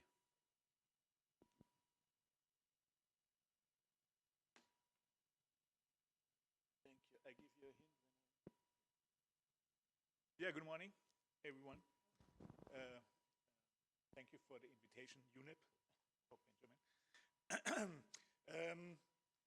I'm here, first of all, I have to tell you that you are a bit unlucky due to the fact that you are here in Bonn on a very hot day. Oh, on a very hot day, sorry. We expect 36 degrees today, so maybe you have expected it to be a bit less hot here. But on the other side, the good thing is that we better understand now how you in your countries feel when it's very hot. And we face the same issue already here in Germany as well. So I would like to talk about a very hands-on approach of the GIZ, which is the so-called Cool White project. You can already see what we do. Our idea, or how we came to that, is that we thought, why does no one use these white roofs on a large scale? It's not happening, yes, until now, and still not in a large scale. And what we thought, and we are very small to be true, we thought, okay, we have to do something on that, and this is why we piloted Cool White first in Rwanda. In Rwanda, I was in Rwanda 5 years, and I just took a screenshot that you can see what's going on there. This is a very rich area, yes. And you see most of the roofs they are new buildings, of course. Most of these roofs are red and even black, yes. Unfortunately, we also have development projects for affordable houses where the architects proposed in Kigali to have a black roof on a 4-floor building for people to live inside. And when they had the roof on the top, the black one, they found out that it was impossible to live in this building during daytime because on the 4th floor, because it was so hot, more than 45 degrees in these apartments on the top. So what we think and what we would like to support is that there is a change, let's say, in this setting that architects, for example, decide about the roof color. Yes. So what we have to, and this is why it's very nice that you are all of you are here. We have to tell or to set these in the cities, of course, that buildings, especially also public buildings, should always get a white roof. What we talk about here, we did this. This is our first building we did in Rwanda. You also see. This is a guy, a factory, and he wanted to process fruits inside of this building. And he also was very proud of his very nice black roof on the top, until he had to close all the doors because of the food processing inside. And then he had around 45 degrees inside as well. And he immediately understood that a black roof maybe is not a good idea for such a building, yes. And then we piloted the first building there. You see half of the building is already white, but of course now it's completely white. And this is what we are trying to do. Of course, it's not about coloring roofs. Yeah, of course, in case there is no other choice, we do that, or it should be done. But of course, many buildings, in case they are built new or they have to exchange the roof, then of course it should be a white one. And this is all is available in all the countries. You can order a white metal roof. Wherever you come from, you will get this, in case there is a need. So what we are looking for is to to convince decision makers mainly. We show them something, also very hands-on, really hands-on. Yes, we also have a roof in Kigali, for example, where people, politicians, can have their hand on such a old blue roof or gray one, and then compare it with the white one, which is more nice to touch as well, yes. Our results. So we work together, as you may imagine, when I start to talk also to my GIZ colleagues, yes, we always say, yes, we color roofs white. And then they start to laugh. Then we tell them why. Then they say, but this will not work, yes. And because it's too easy. I think this is really an issue that people still think this is so easy to be done, yes, that it cannot work. And also, it's not people with ties doing it. It's, let's say, these, what are they called? Workers, yes, painters do it. And these are our consultants also, because painters know what has to be in such a color, the ingredients, yes, the pigments, to make it very effective with regard to the reflection grade of such a color. And it's only white, more or less, yes? So of course you can also get a black color with a higher reflection grade, but it will never be like a white one. What we did now, we coated, thank you. We coated some of these roofs white. We measured together with the Physikalisch-Technische Bundesanstalt, which is the meteorological institute in Germany, and we found that we had on the top of these roofs, especially these black ones, 60 to 70 degrees, yes? And after coloring them white, we reduced the temperature on these buildings down to 30 degrees. Immediately, you color and you immediately can see the result, which is very nice. The money is something we thought we could get the people, because in case you use a AC in Rwanda, where we started, there is no need, let's say, for ACs anyway. But people, they use them because with the red or black roof, there is a strong need for cooling down. But the saving potential is around $100 per 100 square meters per month, in case you can reduce the AC use. The color, in case you do it with the color, of course, is cost effective. It's very cheap. Yes, all of you know whenever you go to a market in your countries, and we only use color which is available on the local markets. Yes, we don't import anything from Europe because it's much too expensive. Yes, so we only looked for color which is available, and the reflection grade was around 93%. So what comes in by 90% goes out again. Yes, and this is very, very nice. So all these colors we found have around 90 to 94% of reflection. And the last result, which is also, of course, very important, is the improvement of well-being and health. You may know, all of you, in a house, when the sun is shining on the top the whole day, and you are there in the evening, you cannot stay inside usually. So you stay outside and you cannot sleep, and this is also affecting health of people living inside there, working inside such houses, and so on.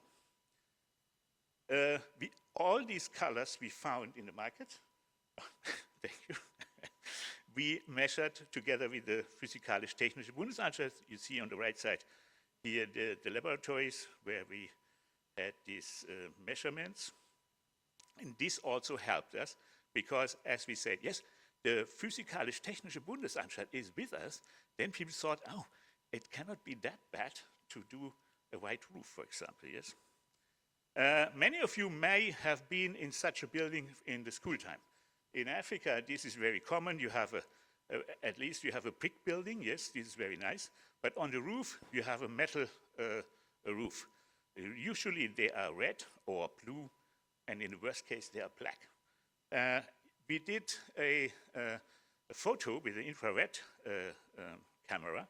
You can see the roof is yellow, which means it has a very high temperature already, while the building itself, the bricks, are very cool still.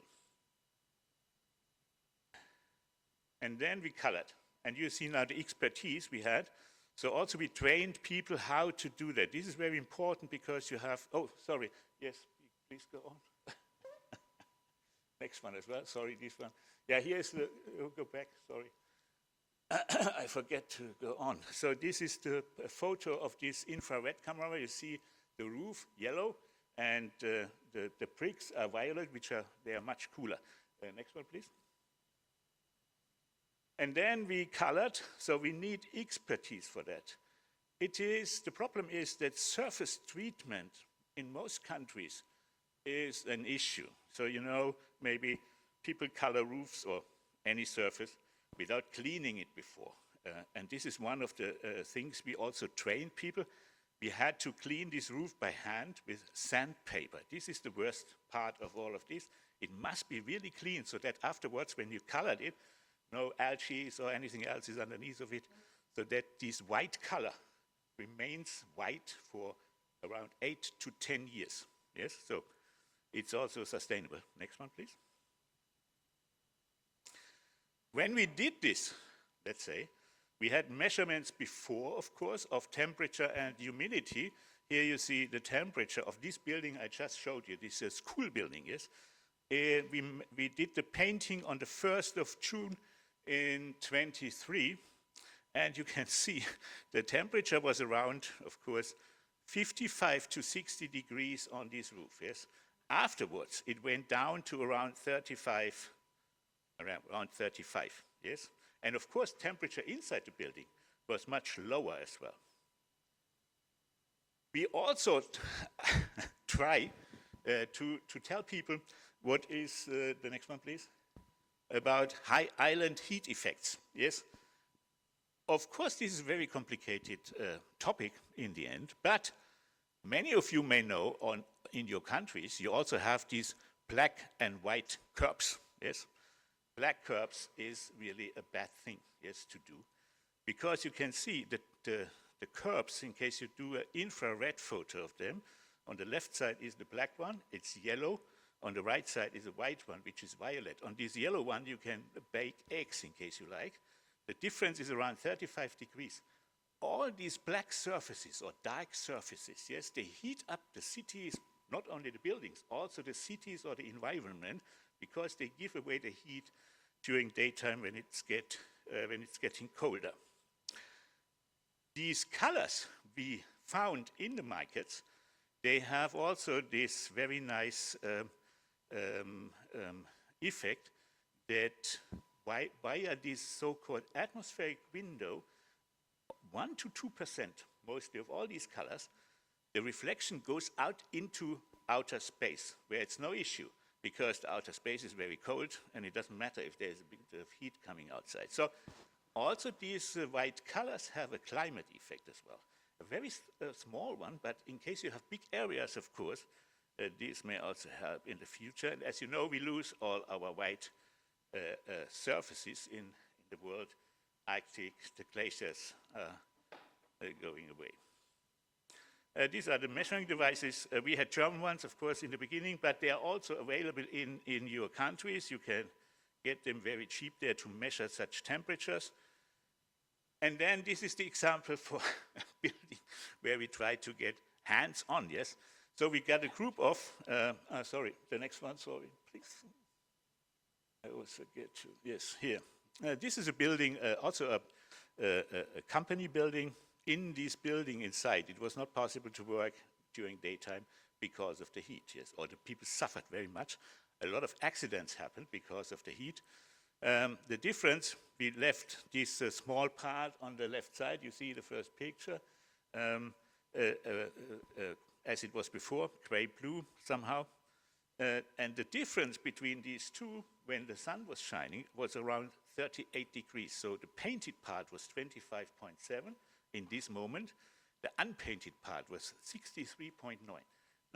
From the moment on we had this color on the roof, the people were able to work inside of this building again. So there is also, let's say in Rwanda, there is no need for AC more or less, because in case you have a white roof, everything is done, at least right now. And also this we try to convince, this is what we want to do. We want to convince people who, or stakeholders, who are, let's say, politicians, for example. Here you can see a photo. Can you get the next one? Sorry. A photo of the Prime Minister of Rhineland-Palatinate. She visited this building to see the effect of this, if this is really working. And she put her hand on this blue one and said, oh, it's very hot. And then she put her hand on this white one. And the effect was, of course, clear because she could put her hand on this roof without being injured. And this is our team. The next one. Yes, so we are two of us working for the GIZ. The rest of the team is from scientists from the Physikalisch-Technische Bundesanstalt. Cool White is a reference project also in the frame of a European project. We are the reference project for color in the frame of this parametric project of the EU, where they also test all these things or these materials which reduce heat inside of buildings, but which are only available in Europe usually, and they are much too expensive in case you would bring them to, for example, Africa.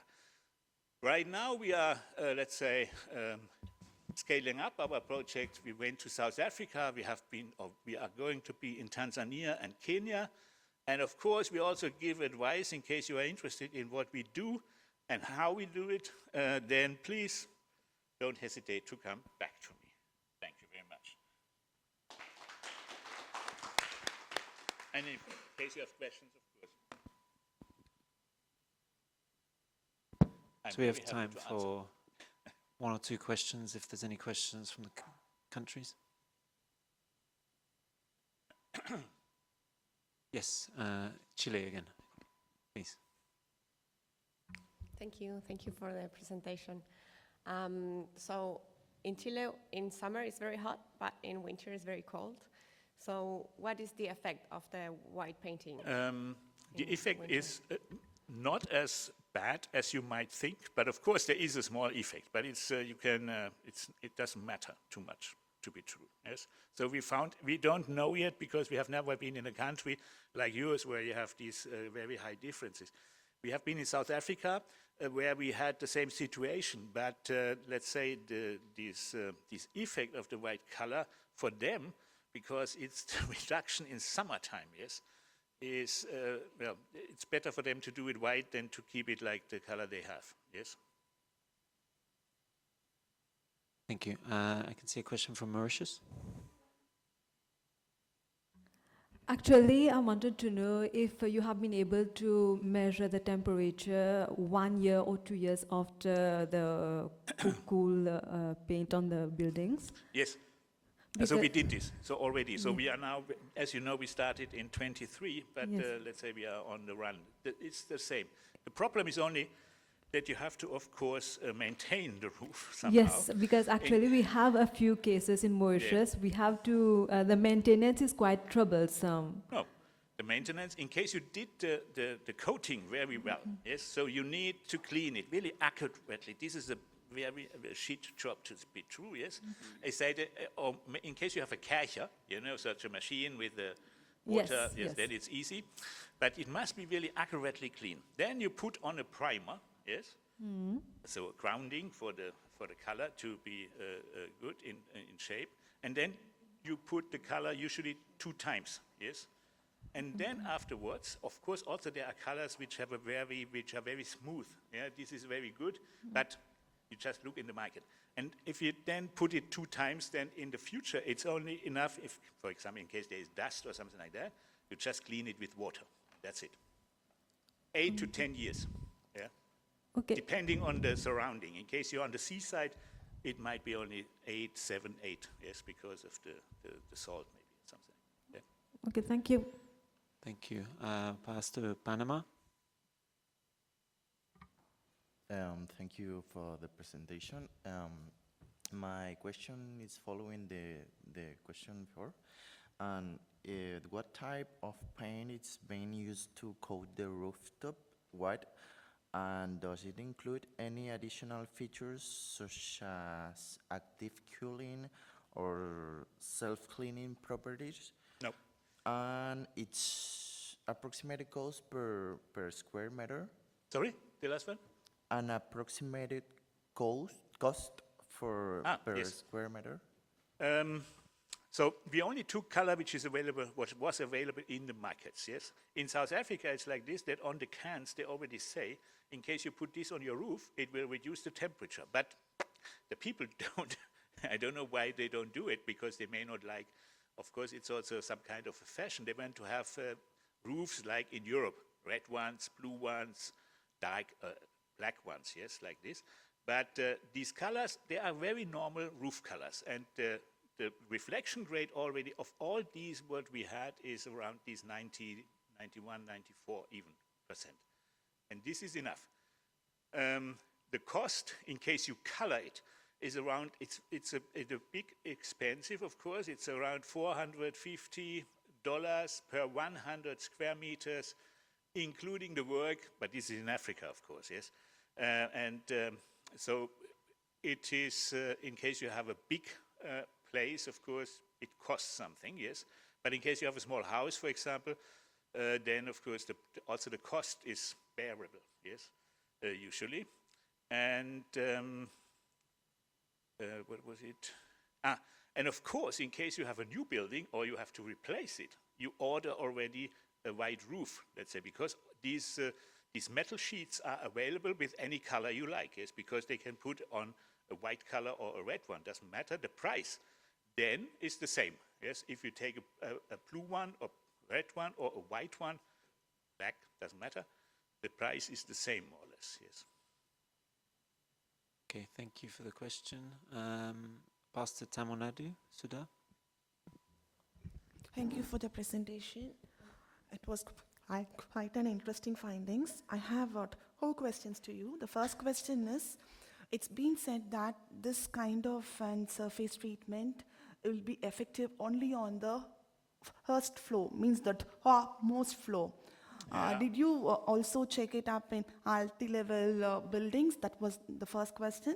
And the second question is that when you go in for such kind of painting at a large scale, it's said to be affecting the birds, movement of the birds as well. There are few studies which are getting published that migratory birds get to have this dislocations or reorientation issues. So I would like to know if some kind of assessments are being done, because that's very important for state from where I come from. We Yep. have a lot of bird sanctuaries and we'll have to definitely take care of the birds' routes as well. Thank you. Yes, for the last one, it doesn't affect birds because, as you know, this is nothing new. Yes, you have to see. A white house or something like that is very common. In case you look, I don't know if you ever have seen a picture of, I don't know, Santorini in Greece. This is completely white and it doesn't affect any bird there, yes? The reflection is very harmless compared, for example, to these uncoated silver roofs we also find in Africa, for example, or in many other countries as well. So there's no harm. And the first one, I forgot it, sorry. Huh? Yes, yeah. Of course, until it is mainly then in the higher floors, yes. But of course, the heat of the roof, it's going through these buildings. Yeah? After some time, it takes, of course, more time until it is down and gets also the first floor, for example, gets hot. But I would always say yes, in case there is you have a building, and it doesn't also matter what you have on the roof. Let's say if it is, for example, tiles or these metal sheets or whatever it is, yes, or bitumen, you also can color them white, and the effect will, in these cases, let's say, take more time, yes, until it's down, but it will have an effect, of course, yes. Okay. Granada, Leslie? Yes, thank you very much, Mr. Moderator, and thank you very much, Michael, for a very impressive presentation. I'm truly impressed with the results that you have presented, but I do have a comment and a couple of questions for you. So, I'm from the Caribbean, where most of the time we build for aesthetics, for the looks, and so we paint our roofs in very nice and vibrant colors. And I'm seeing, although the results you have shown with the white roofs is impressive, I know it will be a challenge to convince our people to change from the colors that they have into white. The issue also that may pose a problem for us in the region, because of the high humidity, the white can be discolored, get black, and look less appealing as well. Yes. And so that might be a challenge. But I want to zero in now on the results itself. So I've seen the impressive results in the temperature variations that you can get after painting white. And at first I had an issue because we were looking at from June 1st going forward, the temperature dropped, but I didn't see the ambient temperature to make the comparison as so as the time of year, the season of year, and how the roofs react. But later on I saw where part of the roof was painted, so it was the same day, and we saw different results, so that's fine with me. The issue, however, is that have you done any further analysis to combine painting the roofs in white and using some thermal insulation to see what kind of additional benefits or results would be resulting? Because the painting has shown impressive results, but I believe also that if we do some thermal insulation underneath the roof and do a comparison, it may even prove greater results or better results. So have you done that kind of analysis? And the last thing I would want to ask is whether or not you're available for doing, because I think this is so valuable for our architects and contractors, that to share that information with them, to show those impressive results, can make a huge difference, lowering the cooling capacity of the building, lowering the costs, the capex of the equipment, reducing the emissions, and all of the benefits that can be derived. So I believe our architects, our engineers ought to be exposed to that. So whether or not you're available after this session at a subsequent time to share on those results with the people in my country. Yeah. We have no analysis now for, let's say, the combination of insulation, for example, yes, because we are mainly, as we are the chair said, so we're working in areas where insulation, in case there is insulation, of course, these people who have houses like that or buildings like that, they don't need us, yes. So mainly we work, for example, with school buildings, public buildings, where there is no insulation usually, yes. So, of course, in case you would have an insulation as well, then the effect would be even higher, of course, yes. And still there is an effect. It will take a bit longer until the heat is going through, yes. But it will go through, also through the insulation, yes, of course. And this white roof will help you, let's say, to reduce this dramatically. In case you have insulation, of course, you no longer need AC in such a building, for sure. And then, yeah, that's it. So this is the point. So we would like to have this, but until now we had no chance to get a building with the insulation because we didn't find any in these areas where we are working. And availability? Sorry? The last part of my intervention about availability to... yes. Also, of course, we asked or talked to, let's say, many stakeholders. But I think that in case we talk to architects, it's very difficult because they usually only, many of them, they only think in this, let's say, how it looks, yes? And it doesn't matter for them because they don't live in these buildings later on, yes? They are out. So it's very difficult to convince them. What I think would help in case you, as you go back to your countries, and then many of these, of the cities, for example, they have in specific areas, they say, okay, there is no, the roofs in this area, this is how it is in Kigali, for example, the roofs in this area have to be in a specific color, yeah, okay? And it's not allowed to make them white. I don't know why, yes? Just because they decided for that, yes? So it doesn't make any sense. So this is what we have to convince, for example, also the authorities that they allow, let's say, or not only allow, but force, let's say, the owners of these buildings or the ones who are building these houses to make them white or at least gray or something like that, yes. But white would be the choice, of course, yes, to reduce temperatures. And also, of course, what I forgot also it is also some kind of, for employment, yes, of course, because these painters, they would gain a new area where they can work in. And also for the maintenance, you need people to do this work. So also this has an employment effect on the long run, yes. Okay, there's a lot of interest in this. What I'm going to do is take the questions in groups of two in the interest of time. So if Morocco and then Nigeria give their question. And if you can keep the questions brief, please. One question. I have a small question. It's only not a question, but you say that the authority must convince the developers to use the school-wide program, and I think it's also relevant to convince or to sensitize the producers of the geomembranes and other waterproofing materials. To avoid the black color. Yeah, of course. So but, you know, it's not the producers don't care. In case you want to have a white color, this is the customer in the end who decides about that. And in case you want to have a white color, he will get you one, yes? And they are available already. So wherever we went, in all places, in all the countries where we have been, we always look for the color in the market. It's there, yes? And these producers, they don't care. Also, in case you would like to have a white metal sheet coated already white, you will get it. Because in case you have a, let's say, a bigger area you want to coat or get a roof, you will get it because they will, you are the customer, you decide about that. And in case they are not able to do that, they will find a solution. Huh? Yeah, but sometimes, especially in warm countries, they encourage dark colors to avoid for dust and the other things. Yeah, this is only the maintenance issue. Yes, of course you have to clean it from time, but of course you have seen these red ones. They also don't look too nice, yes, after some years, because what you see in these, also the pictures of Benjamin, for example, from these areas in, I don't know, these Karachi, they are dirty as well, yes, so they don't look nice after some years, yes, and a white one you can, because you can clean it easily, yes, in case you do it, this is the main thing, yes, you have to do it accurately, and this is why we also train the painters, but also the students in these TVET schools, how to do it in a good way, yes.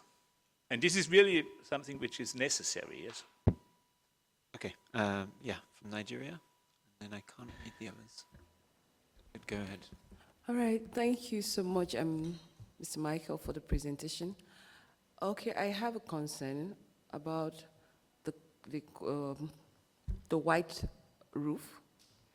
For me, the nature of the paint, do you people carry out a quality control and assurance to know what exactly, you know, is it different from the paints we use on a normal house while painting, or is it a different kind of painting? Why paints? Why I'm asking this question is because, you know, sometimes we have a lot of innovations and you're trying to solve a problem and then you're creating more problems. Yeah. Because taking my own country, the national circumstances into consideration, some regions you might want to say, okay, let's paint it, let's paint this roof. And most of those people, usually in the vulnerable communities, they depend on water harvesting through their roof, you know, to get water. And if this paint contains some stuff, it might end up hurting them, because most of this water harvested is used domestically at homes. And then I also have another comment or question. Maybe, is there a way that your company can partner with roof producing companies, manufacturers, to customize than to paint? Maybe I might be right, customize white roof, like the way this is, a white roof, so that if real estate developers wants to use it, they'll just go, okay, this company is into white sheets, like depending on the type of roof, and then to paint and say maintenance and stuff like that. You know, thank you. Okay, thank you very much. Yes, this is something we often hear, let's say, about this white color and that there are concerns and so on. Yes, of course. The color is, let's say, in line with all the regulations you have in your country. Yes, I like it is here in Germany, of course, yes.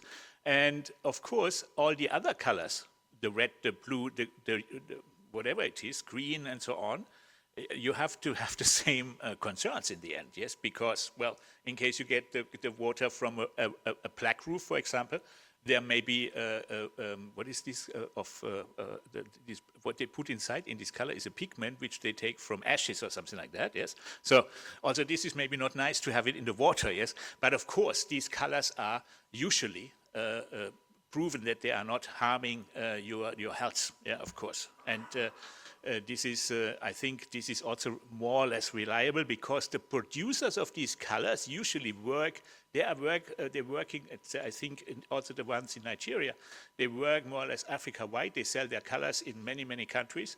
And of course, they also work together with the European countries, for example, or partners. And of course, they also have to be in line with all the regulations, yes. So I think there is not a big, this is not a big issue. Also, in case you would drink the water from such a roof, I don't think this is will hurt you in any way. With regard, what was it? The second, I forgot it. Yeah, yes, of course.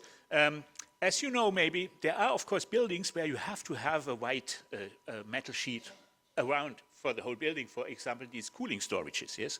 So this is available in all countries. Because in case you would put a black one on a cooling storage, yes, it doesn't make any sense, yes, because you will have no effect, more or less, yes, then. But in case this is available already, and you can go there to these companies, in case, of course, there are many in Kigali, there are 4 or 5 companies producing. No, they import them from Kenya, to be true. But even there, you can say, I want to have a white one, and then they get back to Kenya, tell them, please make me a white one, and they will do it. It's no issue. You only have to say, I would like to have polar white, or whatever they offer, the whitest white which is available, because then you have the biggest effect, yes? That's it. And I would like you very much to do this in Nigeria. The GIZ also is in Nigeria. Please get in touch with your colleagues in the GIZ colleagues in Nigeria. Ask them, please, can you get us support for that? This would be something, of course, you can also do in other countries where you are from. So thank you. I think in the interest of time and so that we're able to keep the agenda, other questions I think you can find Michael in the coffee break, if that's okay. Oh, in this breakout session? I don't know if there's a breakout session. I think we've now got behind, so we're going to also... But Mike will be here in the coffee break. I so will you can be ask here questions. until the lunch, and in case you have any questions, And we'll please. also share his email ID and these Yes, things. please send my email also with the... In case you send the presentation or share the presentation, please put my email inside. Yes, thank you. Okay. Okay. So Thank you very round much. of applause for Michael. Thank you very much. So now I'd like to invite up Sudha Raman, who's our last presenter in this session.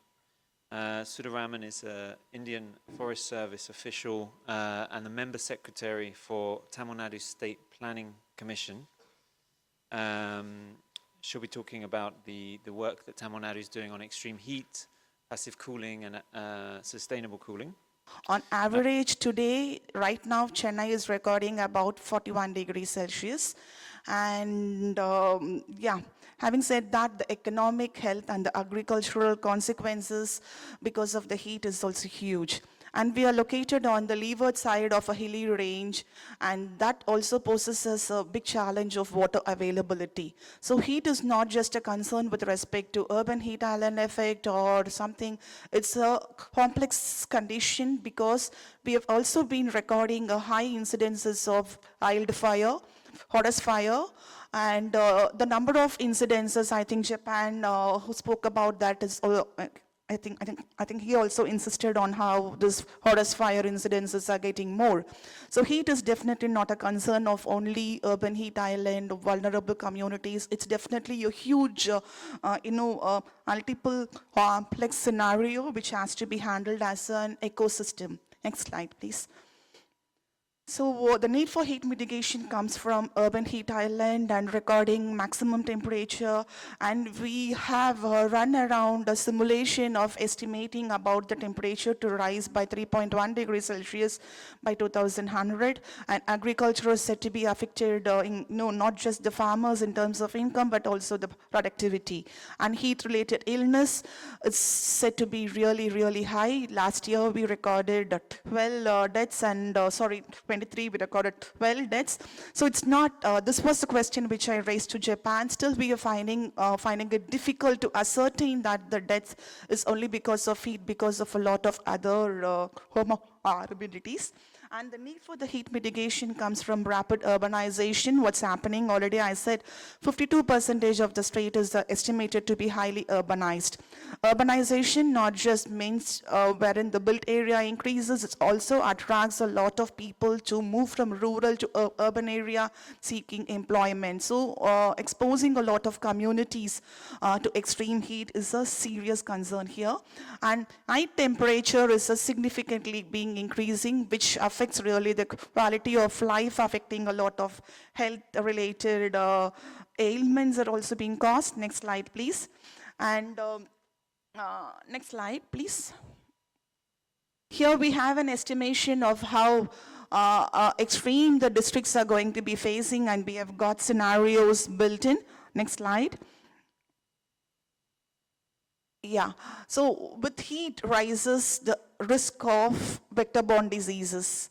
Being tropically located, I think most other countries understand that heat induces a lot of vectors, and vector-borne diseases are supposed to be increasing because the average number of heat days are going to be more, and then you're definitely going to be having a demand of cooling that is something different, but then it's expected that 73.4 peak arbovirus days could be recorded.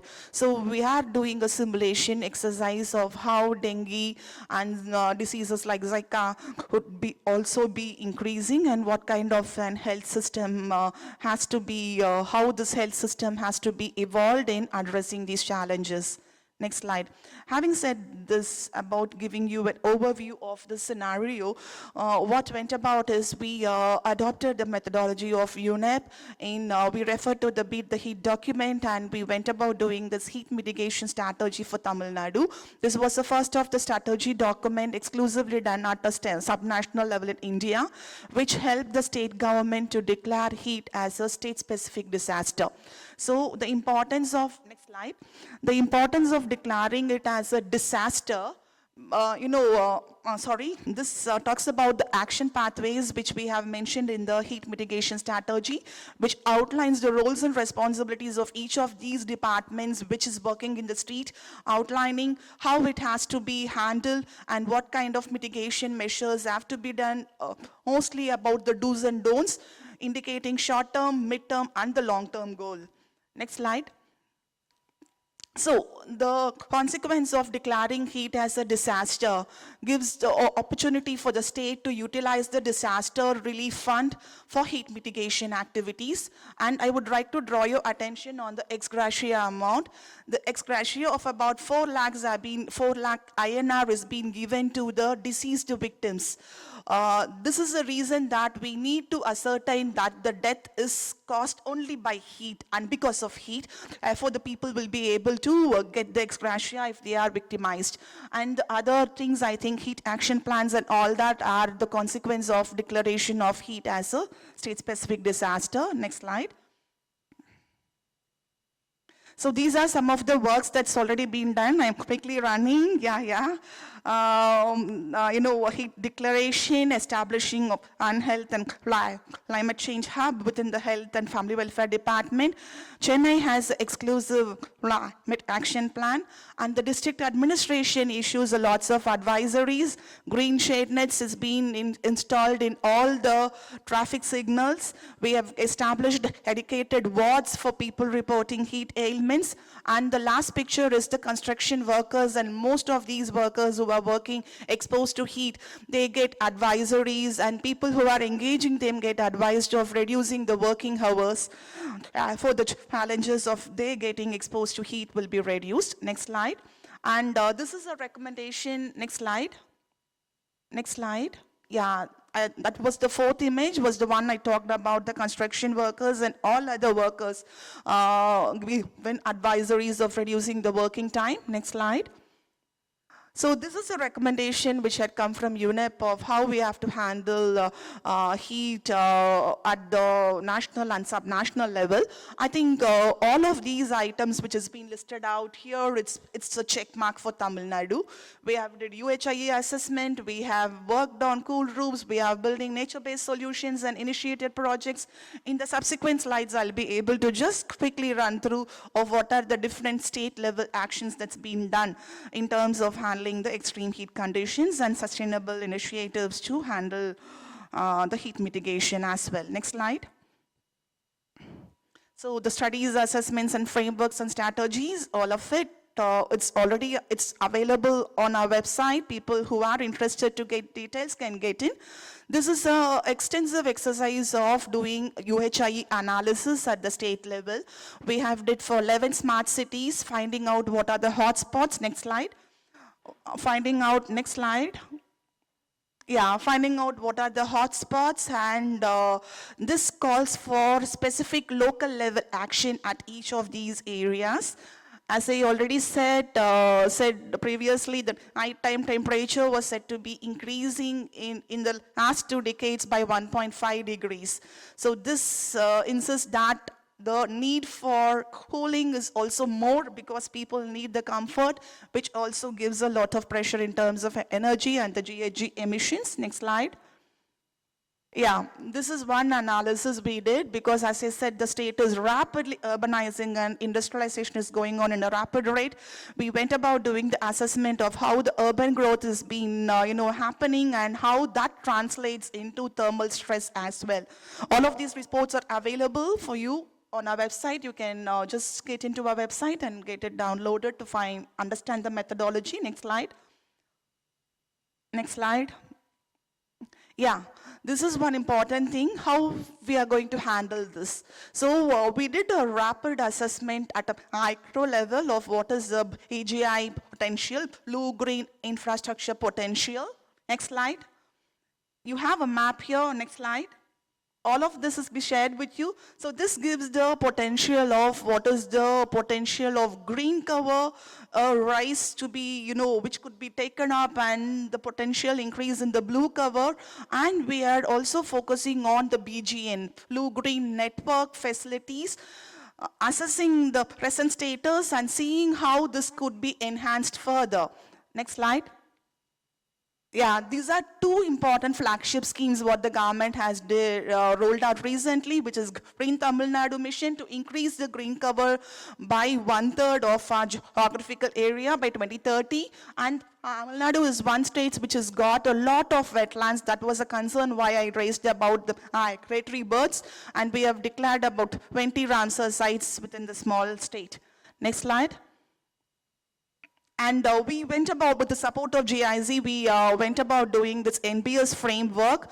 We are focusing not only in the super tier 1 cities, but also at the tier 2 cities of how this NBS framework has to be adopted and how the cities have to integrate them well within the city level planning. Next slide.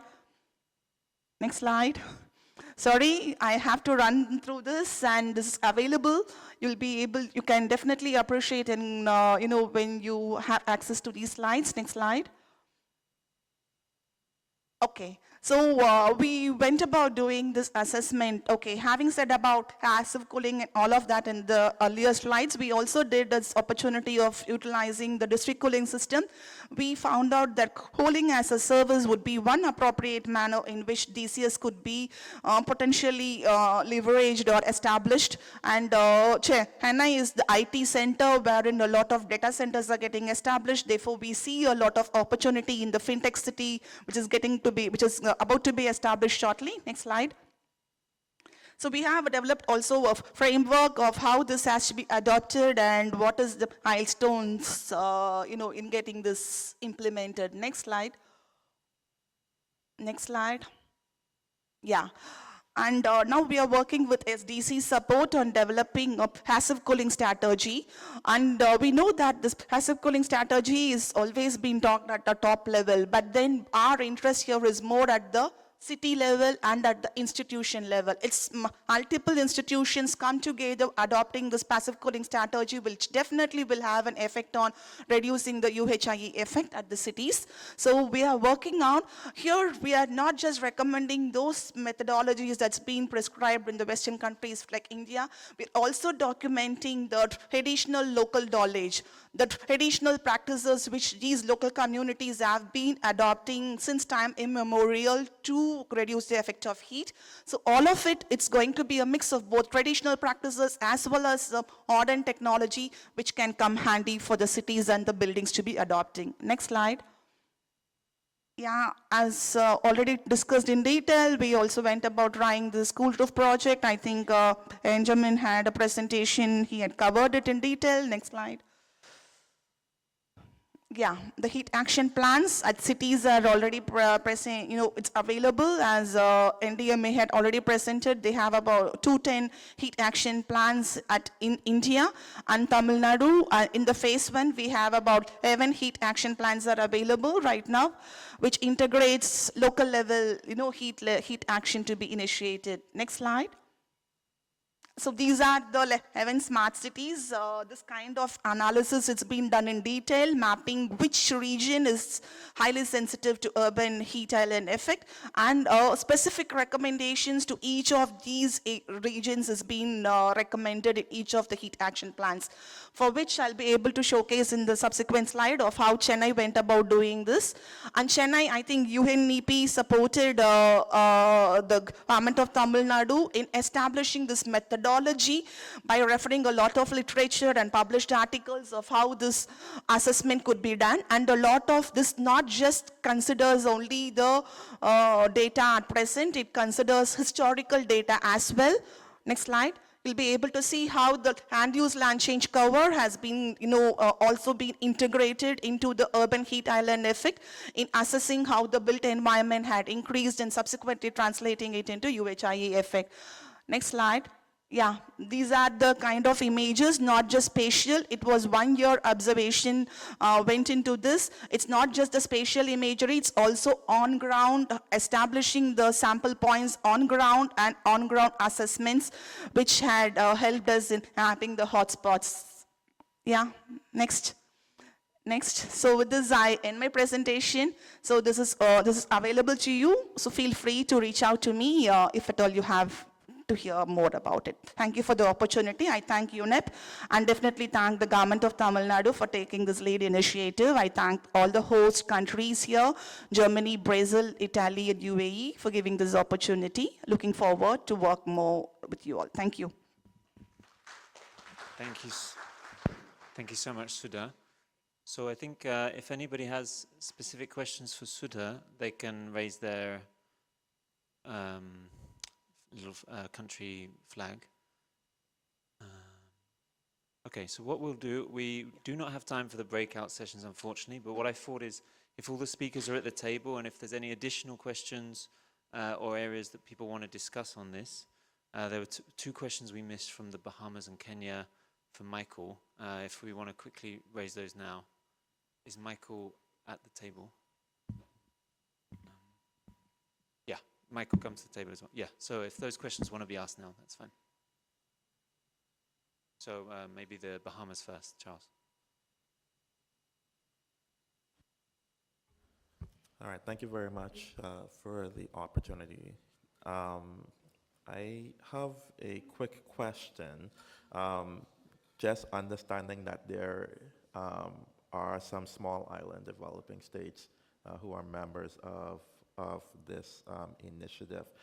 Has there been any studies done, or is there a plan to have any studies done within a SIDS context, particularly thinking about us being subject to typhoons and hurricanes, and just thinking about what that would mean in terms of roofing? No. No. Not that I know. So there is a lot of studies, of course, about white roofs. I think there was a very big one in the United States once, where they also, because they also wanted to create colors which are very effective, and they had one which was 99% reflection around, yes, but was very expensive and also poisoning. But studies, let's say, with regard to that, like you said, it is weather events or something like that, there is nothing what I know, yes, but maybe there is something. But I don't think this has a too high effect on these roofs in the end, yes, because the color is the color. And in case you put it on the roof accurately, then it will be there for a long time, yes. So I don't think weather is affecting the white color more than another one, yes. The reason how come I was asking is because you talked about the cost for maintenance, right? And the challenges and the capacity constraints in terms of having to import everything to a state, right? No, I was talking about from a small island developing state perspective, we import almost everything, right? And so whether we're talking about importing the paint, or we're talking about importing the shingles, or we're importing the roofing, and if there is an increased amount of time frame for having to maintain the roofs in order to, engage in the cooling, I think it would be beneficial to understand or to see if there is any opportunities for those countries that may be beneficiaries of GIZ technical cooperation or from other parties around this room to see, okay, what would be a pilot testing of getting our roofs white in island nations that have that are subject to hurricanes, and seeing whether or not there's going to be any cost-benefit analysis that needs to be taken into account. Because I think it's a good idea.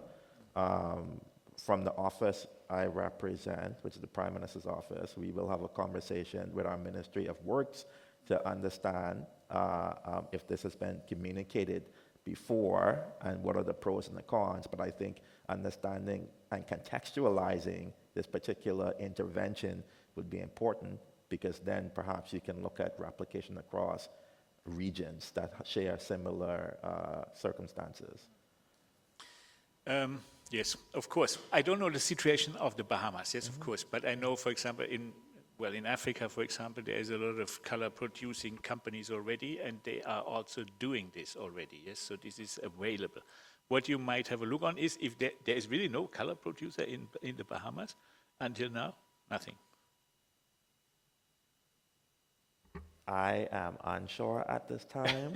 As I said, this would be a discussion we would have with our Ministry of Works colleagues. Okay. But I think I could see this being a good project to carry out, maybe in a new subdivision or something. Yeah, in case, let's say, you go back and check this, yes, what we are able to help and support you with is to, in case there is one, yes, we can, of course, give some consultation on how to do that, because we also have this master painter from Germany, and he knows what has to be in such a color or how to produce it as well. And we are also in contact with companies producing these colors, of course.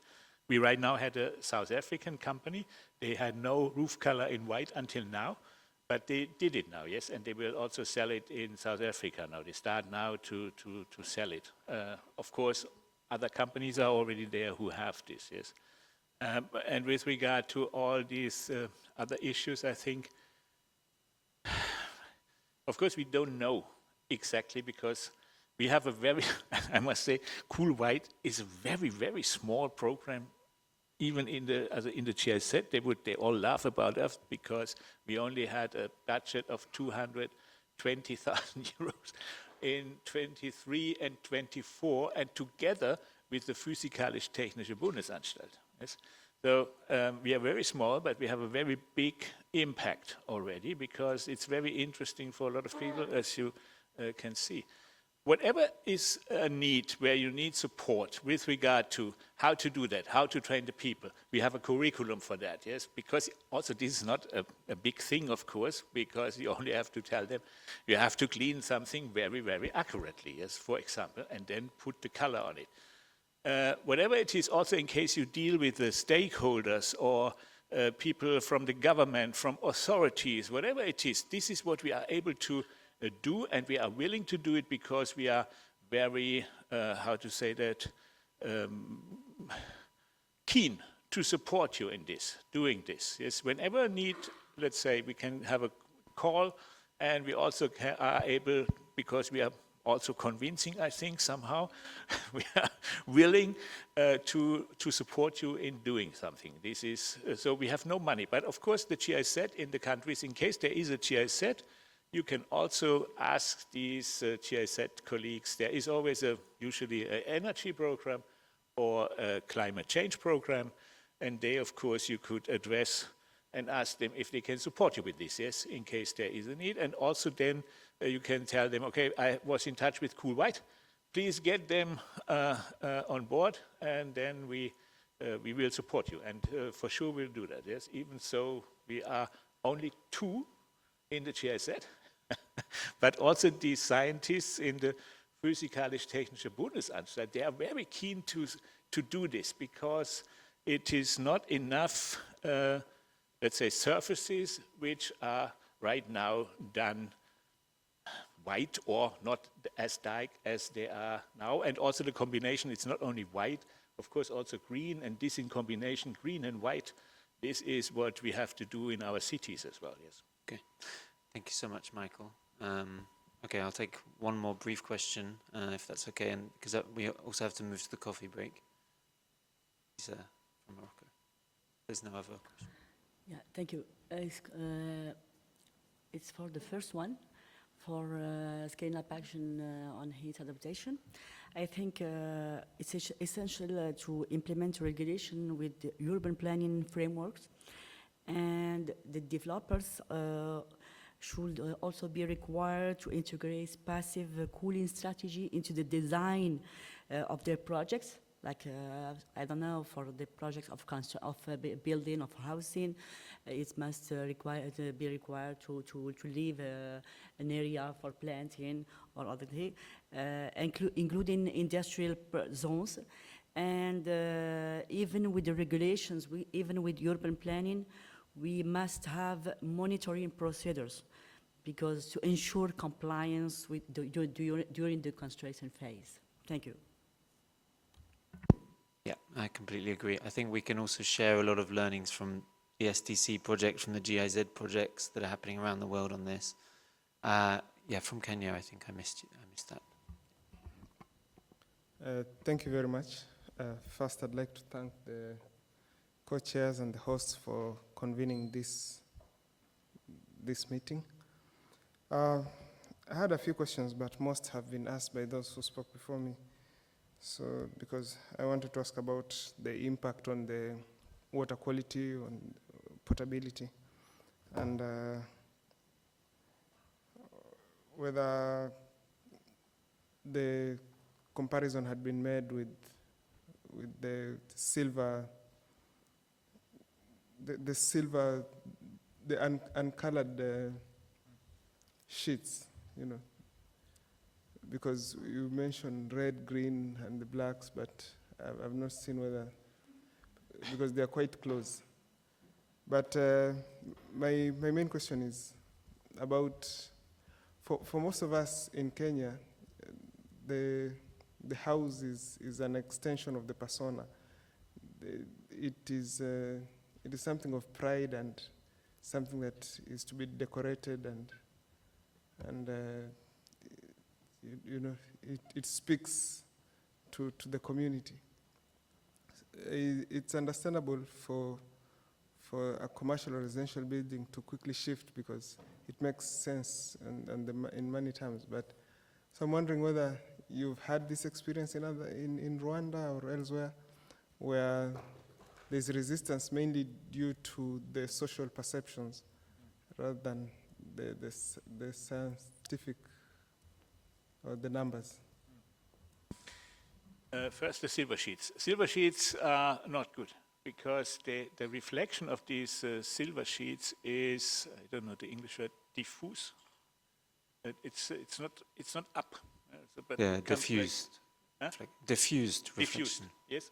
So it has not the same effect. So the silver ones are bad as well, or not. Well, they're not as good as the white one. Yes. So white is the choice. Yeah. Now, of course, there are people with let's say, with the private houses and so on.